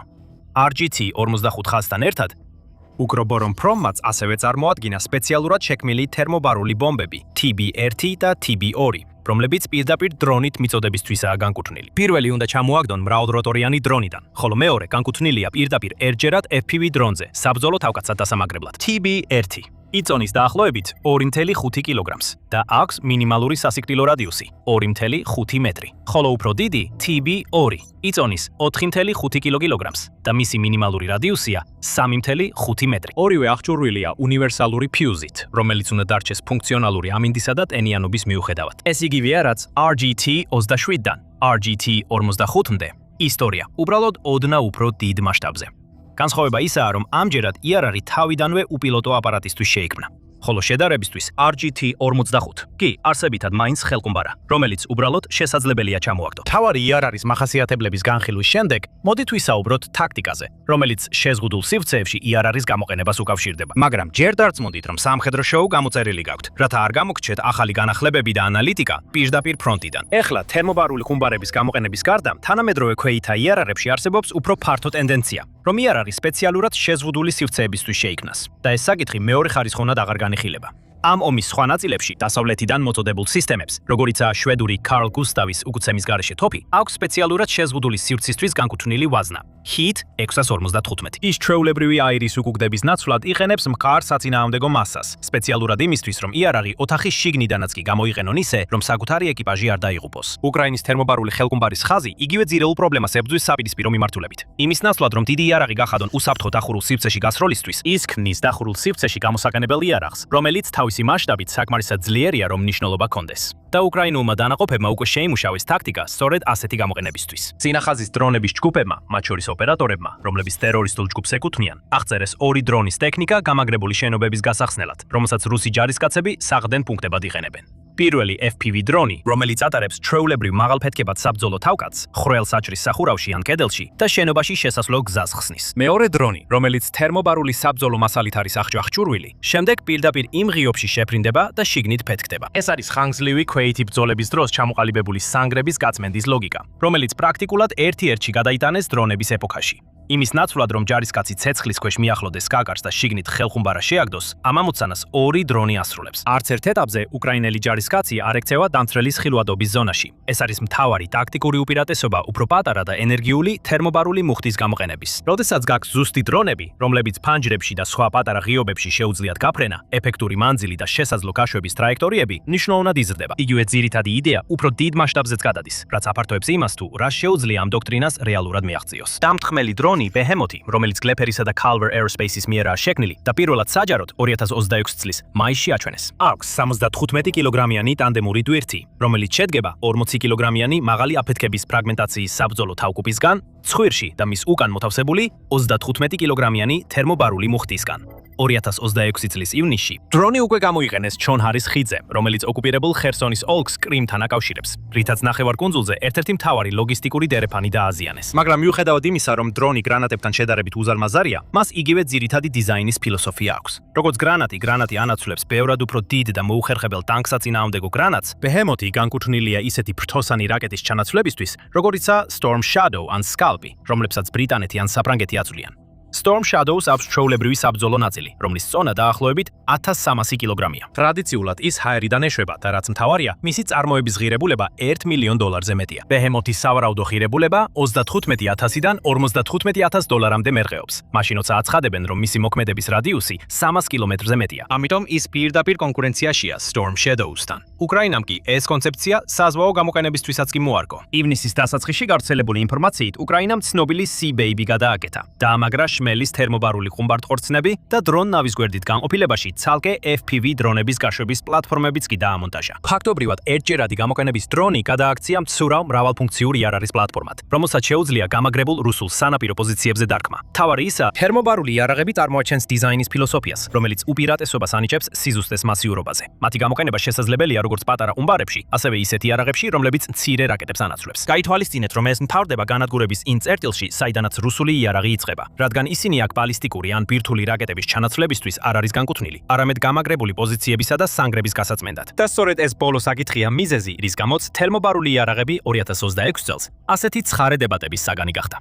იცით, ბოლო 2 წლის განმავლობაში თავარი ბრძოლები ძირითადად იზოლირებული იყო შედარებით სტაგნაციურ ხაზზე, რომელიც დონბასის რეგიონს კვეთს. რუსეთმა თავდაპირველი თავდაცვითი ხაზი რეალურად 2022 წლის ბოლოს დაიწყო აშენება. დაახლოებით 1000 კილომეტრიანი ქსელი ოკუპირებულ უკრაინაში. მოგვიანებით სურაჟიკის ხაზის სახელით ცნობილი, ის შედგებოდა მრავალფენოვანი ნაღმების ველებისგან, დრაკონის კბილებისგან და გაფანტული სანგრების სისტემისგან. სპეციალურად იმისთვის, რომ აღეკვეთა ან შეემცირებინა უკრაინული კონტრშეტევის გავლენა და ეს იმუშავა. უკრაინულმა ძალებმა 2023 წლის უმეტესი ნაწილი გაატარა ამ ხაზის ერთ სექციაში ბრძოლაში, უზარმაზარი დანაკარგებით და საბოლოოდ ვერ შეძლეს მისი გარღვევა. შემდეგ როლები შეიცვალა. 2024 წლიდან განახლებული რუსული შეტევების ფონზე უკრაინამ შექმნა ამავე ტიპის საკუთარი ვერსია, რომელსაც უწოდა უკრაინის ახალი დონბასის ხაზი, რომელიც 350 კილომეტრზე მეტს მოიცავს დონეცკის, დნიპროს, პეტროვსკის, ხარკოვისა და ზაპოროჟიეს გავლით. სუროვიკინის ხაზის მსგავსად ის შედგება გაფანტული, შენიღბული, გამაგრებული წერტილებისგან. სპეციალურად ისეა დაპროექტებული, რომ დრონებისა და თანამგზავრული დაზვერვისთვის ერთიან სამიზნეს არ წარმოადგენდეს. ორივე მხარე დამოუკიდებლად მივიდა თითქმის იდენტურ გამაგრებითი დოქტრინამდე, რაც ნიშნავს, რომ ორივე მხარე აქვს სანგრების, ბლინდაჟებისა და გამაგრებული საყრდენი პუნქტების ზოლები, რომლებიც პოზიციად უნდა გაიწმინდოს. უკრაინის ფართო დრონების კედელი, რომელიც ზოგ ადგილას ფრონტის ხაზიდან 15-დან 25 კილომეტრამდეა გადაჭიმული, ამ ბრძოლას კიდევ უფრო მომაკვდინებელს ხდის ყველასთვის, ვინც ღია სივრცეში გადაადგილებისას აღმოჩნდება. და თერმობარული ხელხუმბარა უნიკალურადაა მორგებული ამ თავდაცვების გასარღვევად ორივე მხარეს, ზუსტად იმ ფიზიკის გამო, რითიც დავიწყეთ. ნამსხვრევებმა შეიძლება ვერ მოიცვას მკვდარი ზონა საყრდენი ბოძის უკან ან დუგაუტის მოხვევასთან. ჯარისკაცი, რომელიც ბუნკერის არასწორ კუთხეში იმალება, შეიძლება გადარჩეს კარში შეგდებული ფრაგმენტული ხელყუმბარის აფეთქებას. თერმობარული მუხტი იმ კუთხესაც არტოვებს უნებლად, რადგან წნევის ტალღა დახურული სივრცის ყველა ნაწილს აღწევს. ზუსტად ამიტომ, ეფექტური ზიანის მოცულობის 10-ჯერადი ზრდა პოტენციურად ცვლის იმას, თუ რამდენად დიდ ნაწილს გამაგრებული ნაგებობისას შეუძლია გაანეიტრალოს ერთმა საბრძოლო მასალამ, რომელიც ერთი დრონით ერთ გასვლაზე მიეწოდება. ეს ნიშნავს, რომ უკრაინულ ნაწილებს შეეძლებათ რუსული თავდაცვითი პოზიციების გაწმენდა, ნაკლები რესურსის გამოყენებით და საკუთარი ქვეითების უფრო მცირე ნაწილის საფრთხეში ჩაყენებით. თუმცა აქ არსებობს იურიდიული და მორალური ასპექტი, რომელიც ღიად დასახელებას იმსახურებს და არა გვერდის ავლას. საერთაშორისო სამართალი არ კრძალავს თერმობარული იარაღის გამოყენებას ლეგიტიმური სამხედრო სამიზნეების წინააღმდეგ და ყველა მცდელობა, რომ კონკრეტულად შეეზღუდოს ან აეგრძალოს ეს კატეგორია, როგორც იარაღის კლასი, წარუმატებელი აღმოჩნდა. რა განსაზღვრავს კანონიერებას და რა გახდა ომის დანაშაულის ბრალდებების საფუძველი რუსეთის მიერ? TOS-RTA-ს და ODAV 1500-ის გამოყენებისას არის სამიზნე და არა მექანიზმი. როდესაც თერმობარული იარაღი გამოიყენება თხრილის, ბუნკერის ან ჯავშან ტექნიკის წინააღმდეგ, ის ომის კანონიერ იარაღად ითვლება, როგორც ნებისმიერი სხვა და კანონის თვალსაზრისით არ განსხვავდება ჩვეულებრივი ხელყუმბარის ან ტანკსაწინააღმდეგო ჭურვისგან. მაგრამ როდესაც ის გამოიყენება საცხოვრებელი კორპუსის ან რაიონის წინააღმდეგ, იგივე ფიზიკა, რაც მას დამანგრეველს ხდის ბუნკერში, აქცევს მას მასობრივი მსხვერპლის იარაღად მშვიდობიანი მოსახლეობის წინააღმდეგ. ბოლო პუნქტი წარმოადგენს ბრალდების არსს, რომ რუსეთს აქვს ურბანული დაბომბების პრაქტიკა ქალაქებში, დაწყებული გროზნიდან 1989 წელს, გაგრძელებული ალეპოთი 2016 წელს და დასრულებული უკრაინული ქალაქებით, რომლებიც 2020-იან წლებში დაზარალდნენ ოდავ 1500-ით. უკრაინის ოფიციალური დოქტრინა, რომელიც ვრცელდება როგორც RGT-27-ზე, ასევე RGT-45-ზე და დრონით მიწოდებულ TB სერიაზე, მუდმივად შემოიფარგლება სანგრებით, მებრძოლებით დაკავებულ შენობებზე და ტექნიკაზე. რამდენად სრულად ინარჩუნებს ეს დოქტრინა ძალას ყველა დაპირისპირებაში, ყველა დანაყოფში, ომის მეხუთე წელს. ეს ის საკითხია, რომელსაც უკრაინის სამხედრო სადლობის გარეთ ვერავინ დაადასტურებს სრული სიზუსტით. თუმცა ღია წყაროებში წლების განმავლობაში დოკუმენტირებული დარტყმების მიხედვით, ეს ტენდენცია მუდმივია. რუსეთმა თერმობარული იარაღი მასობრივი ზემოქმედებისთვის გამოიყენა ისეთ ტერიტორიებზე, სადაც მშვიდობიანი მოსახლეობაცაა. უკრაინამ იგივე ფიზიკური პრინციპი მცირე მასშტაბზე გამოიყენა, რათა ზუსტად დაერტყა ერთ ოთახს, ერთ მანქანას, ერთ გამაგრებულ პოზიციას. და ყველა ცნობილი შეტაკება ამ მიზანს ემსახურება. 21 საუკუნის ომები მხოლოდ ფიზიკურ ფრონტებზე და საბრძოლო ველებზე არ მიმდინარეობს.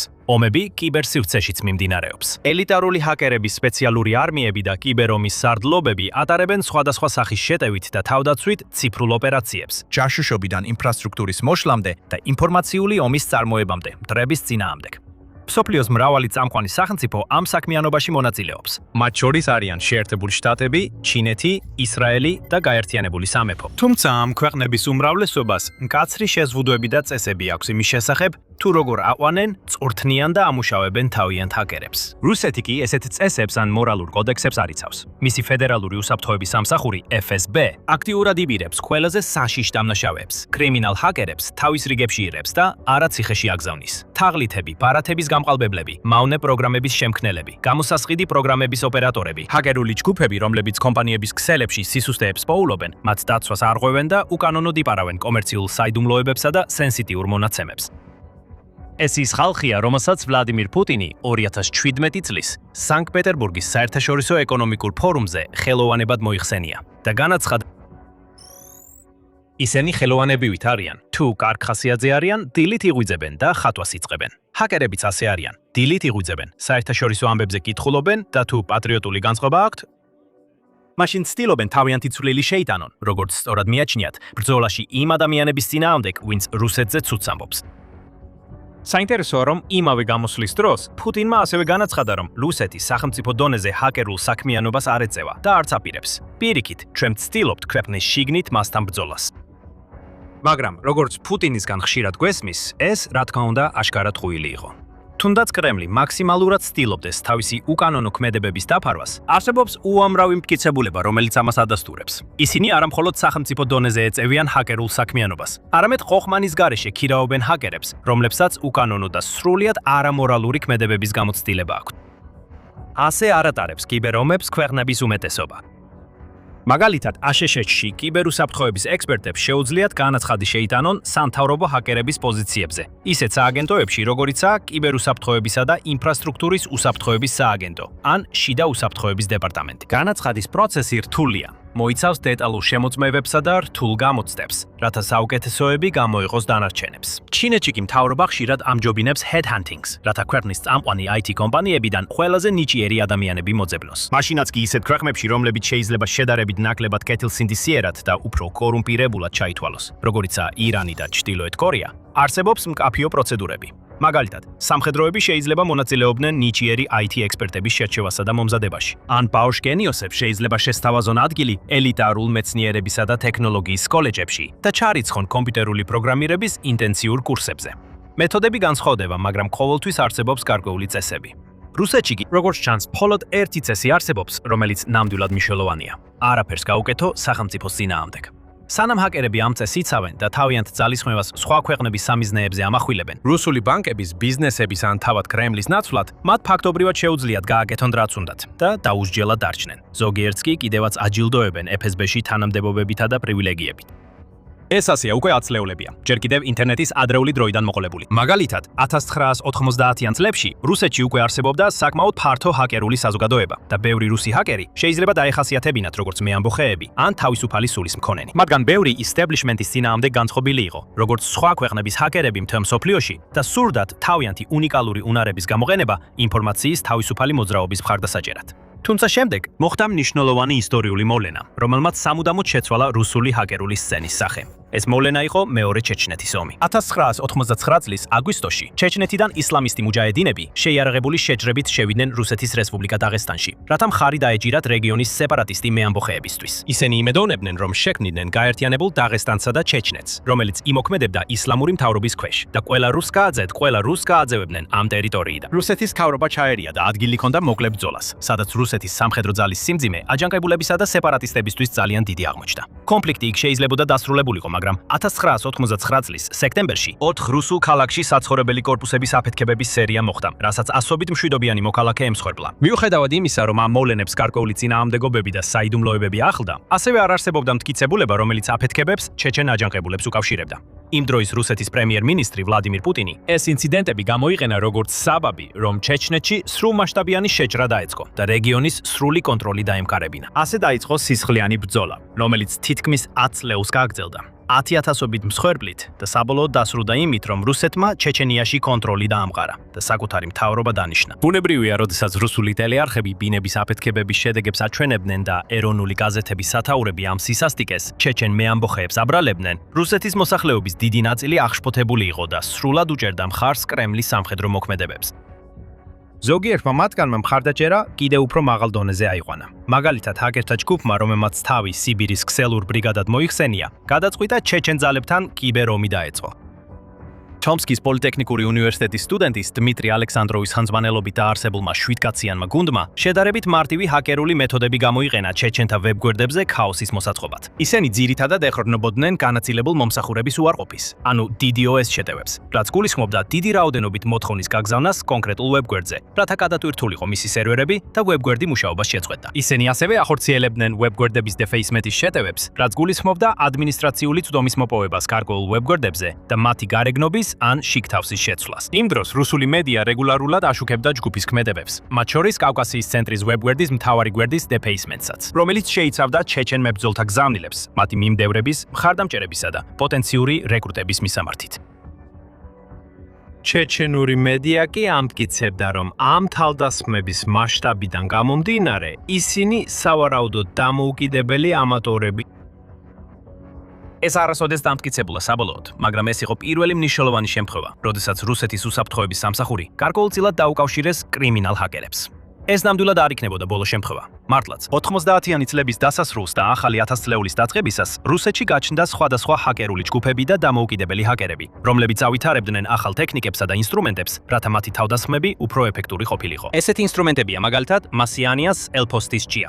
2002 წელს გამოშვებული ეს მაამნე პროგრამა იყენებდა ტექნიკებს, რომლებიც ადრე მელისას ვირუსმა გაავრცელა. ჰაკერებმა მას სახელი მისცეს პოპულარული რუსული ანიმაციური პერსონაჟის, მასიანიას მიხედვით და ავრცელებდნენ ელფოსტის მიმაგრებული ფაილების სახით. მიმაგრებული ფაილები ერთი შეხედვით უდანაშაულოდ გამოიყურებოდა, მაგრამ თუ მსხვერპლი დააცკაპუნებდა მათზე, კომპიუტერი ინფიცირდებოდა და ვირუსი გავრცელდებოდა, რადგან თავის ასლს მსხვერპლის საკონტაქტო სიაში ყველა ადამიანს უგზავნიდა. ერთად ეს ინფიცირებული კომპიუტერები ბოტნეტებად იქცეოდა, ინფიცირებული მოწყობილობების უზარმაზარ ქსელებად, რომელსაც კიბერდამნაშავეები იყენებენ. მაგალითად DDoS შეტევების ჩასატარებლად. და როდესაც რუსული ჰაკერული საზოგადოება განვითარდა და გაფართოვდა, გამოჩნდნენ ახალი ფიგურები, რომლებიც გზას უძღვებოდნენ.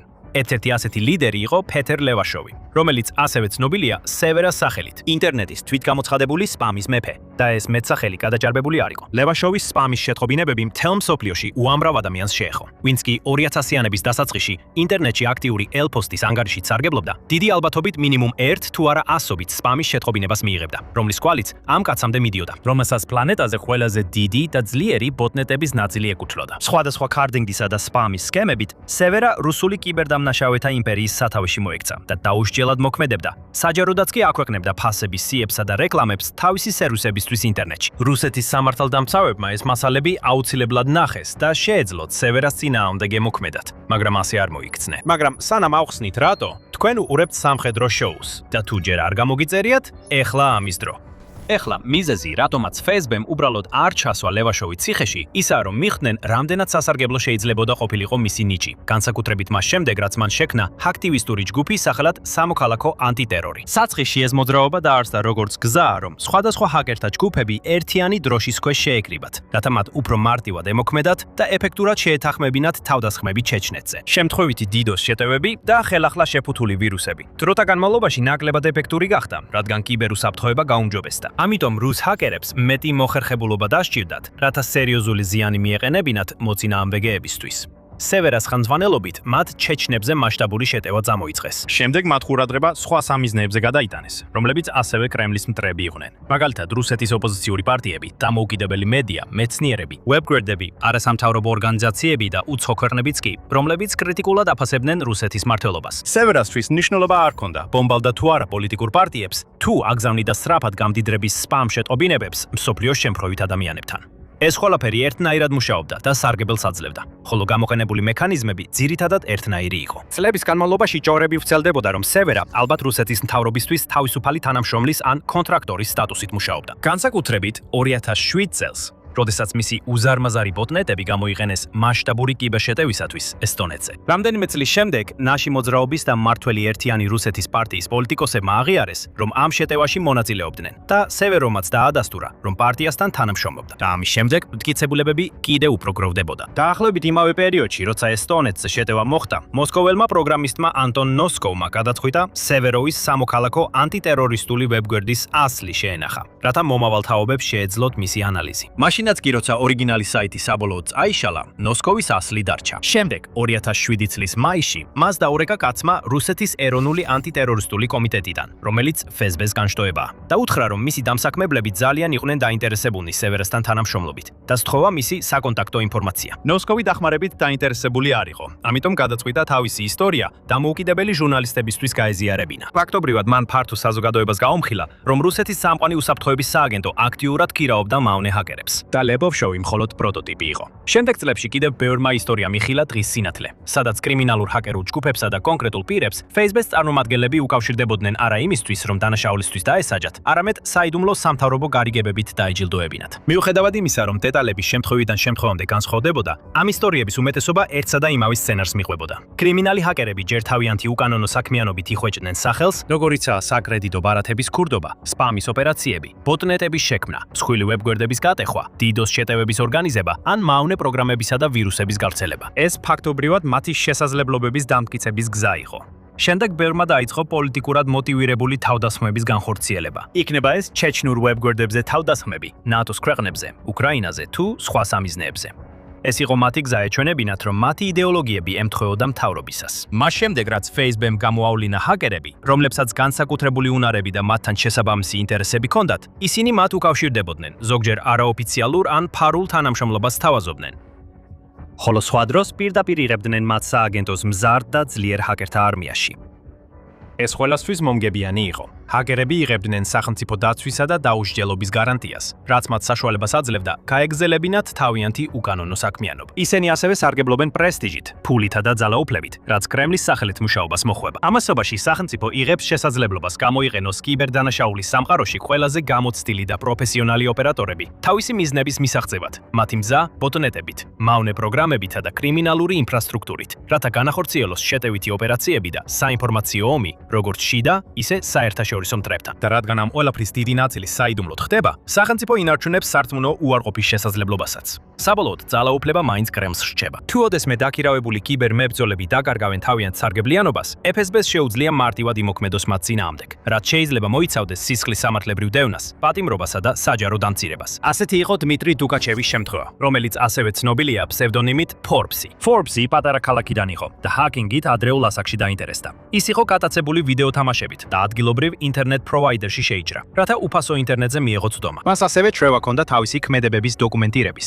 წერდა ბლოგპოსტებს, სტატიებს და ინტერვიუებშიც კი მონაწილეობდა, რათა თავისი კიბერდანაშაულებრივი კარიერის დეტალები გაეზიარებინა. მაგალითად, 2002 წელს მან დაიწყო მუშაობა რუსულ ჰაკერულ ჟურნალში. ამავდროულად კი მართავდა ქარდინგის ოპერაციას. ის რეგულარულად ტრაბახობდა, როგორ აღწევდა სხვადასხვა ვებგვერდებში შეღწევას და მალე მოსკოვში გადავიდა, რათა ჰაკერული შემოსავლებით მდიდრულად ეცხოვრა. დღამეს Forbes-ი და მისი მეგობრები ცდილობდნენ მოსკოვში სათვალთვალო კამერების განადგურებას, როცა სამართალდამცველებმა ისინი შეაჩერეს. აღმოჩნდა, რომ იმ ოფიცერთაგან ერთ-ერთი ფედერალური უსაფრთხოების სამსახურში მუშაობდა და როცა მან Forbes-თან საუბარი დაიწყო, ორმხრივად სასარგებლო ურთიერთობის საფუძველი ჩაიღარა.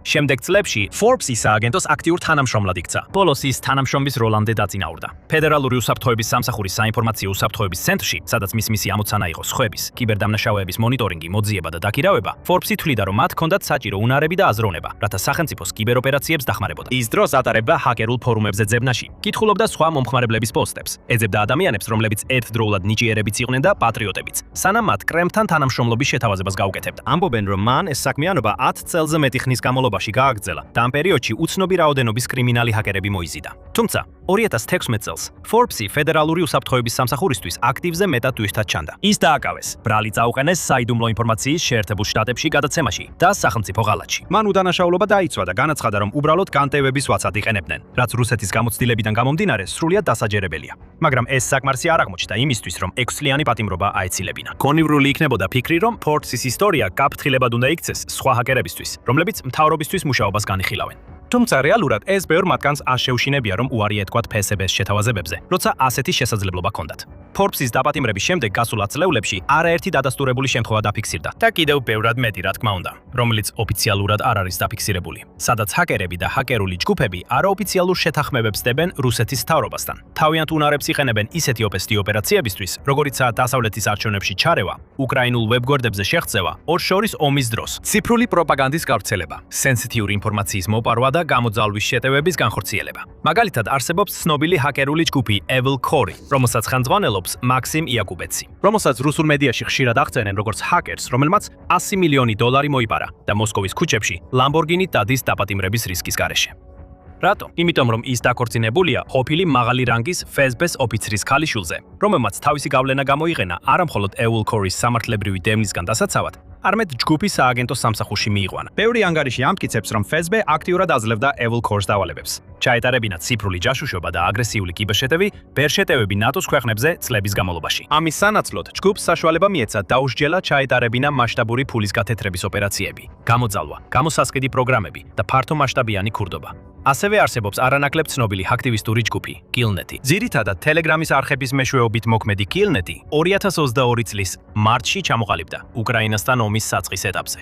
მას შემდეგ Killnet-მა არაერთი DDoS და კიბერშეტევა განახორციელა კრიტიკულ ინფრასტრუქტურასა და სახელმწიფო ვებგვერდებზე იმ ქვეყნებში, რომლებიც უკრაინის მოკავშირეებად მიიჩნევა, როგორიცაა რუმინეთი, მოლდოვა, ნორვეგია, ლატვია, შეერთებული შტატები და გერმანია. არ არსებობს რაიმე მკაფიო კონკრეტული მტკიცებულება, რომელიც ამ ჯგუფს ან მის იდუმალ ლიდერს Killmills FSB-სთან აკავშირებს. თუმცა ბევრი მკვლევარი მიიჩნევს, რომ თუკი Killnet-ი უშუალოდ არ თანამშრომლობს უსაფრთხოების სამსახურთან, მას მაინც გარკვეული დონით იცავს კრემლი, რადგან მათი ინტერესები ძალიან ახლოსაა ერთმანეთთან. ეს არის რუსეთის კიბერომის სტრატეგიის შემაწწუნებელი სიმართლე. საუბარი არ არის ნიჭიერი ტექნოლოგიების ექსპერტების ლეგალური არხებით რეკრუტირებაზე, ქვეყნის წამყვანი IT კომპანიებიდან საუკეთესოების გადაბირებაზე, ან ეთიკური ჰაკერების წამყვან ტექნოლოგიურ უნივერსიტეტებში მომზადებაზე. ამის ნაცვლად ეს არის ბნელი მიწისქვეშა ბიზნესი, სადაც ოფიციალური სამთავრობო სააგენტოები ერწყმიან საეჭვო კრიმინალურ ჯგუფებს, მათ ბნელ გარიგებებს დებენ, რაც ჰაკერებს საშუალებას აძლევს გაავრცელონ ვირუსები და მილიონობით ადამიანი მოატყუონ. ოღონდ პარალელურად კრემლისთვისაც შეასრულონ გარკვეული სამუშაოები. კრემლის სხვა მრავალი საქმიანობის მსგავსად, ეს არის მახინჯი და საზიზღარი ბიზნესის წარმოების გზა,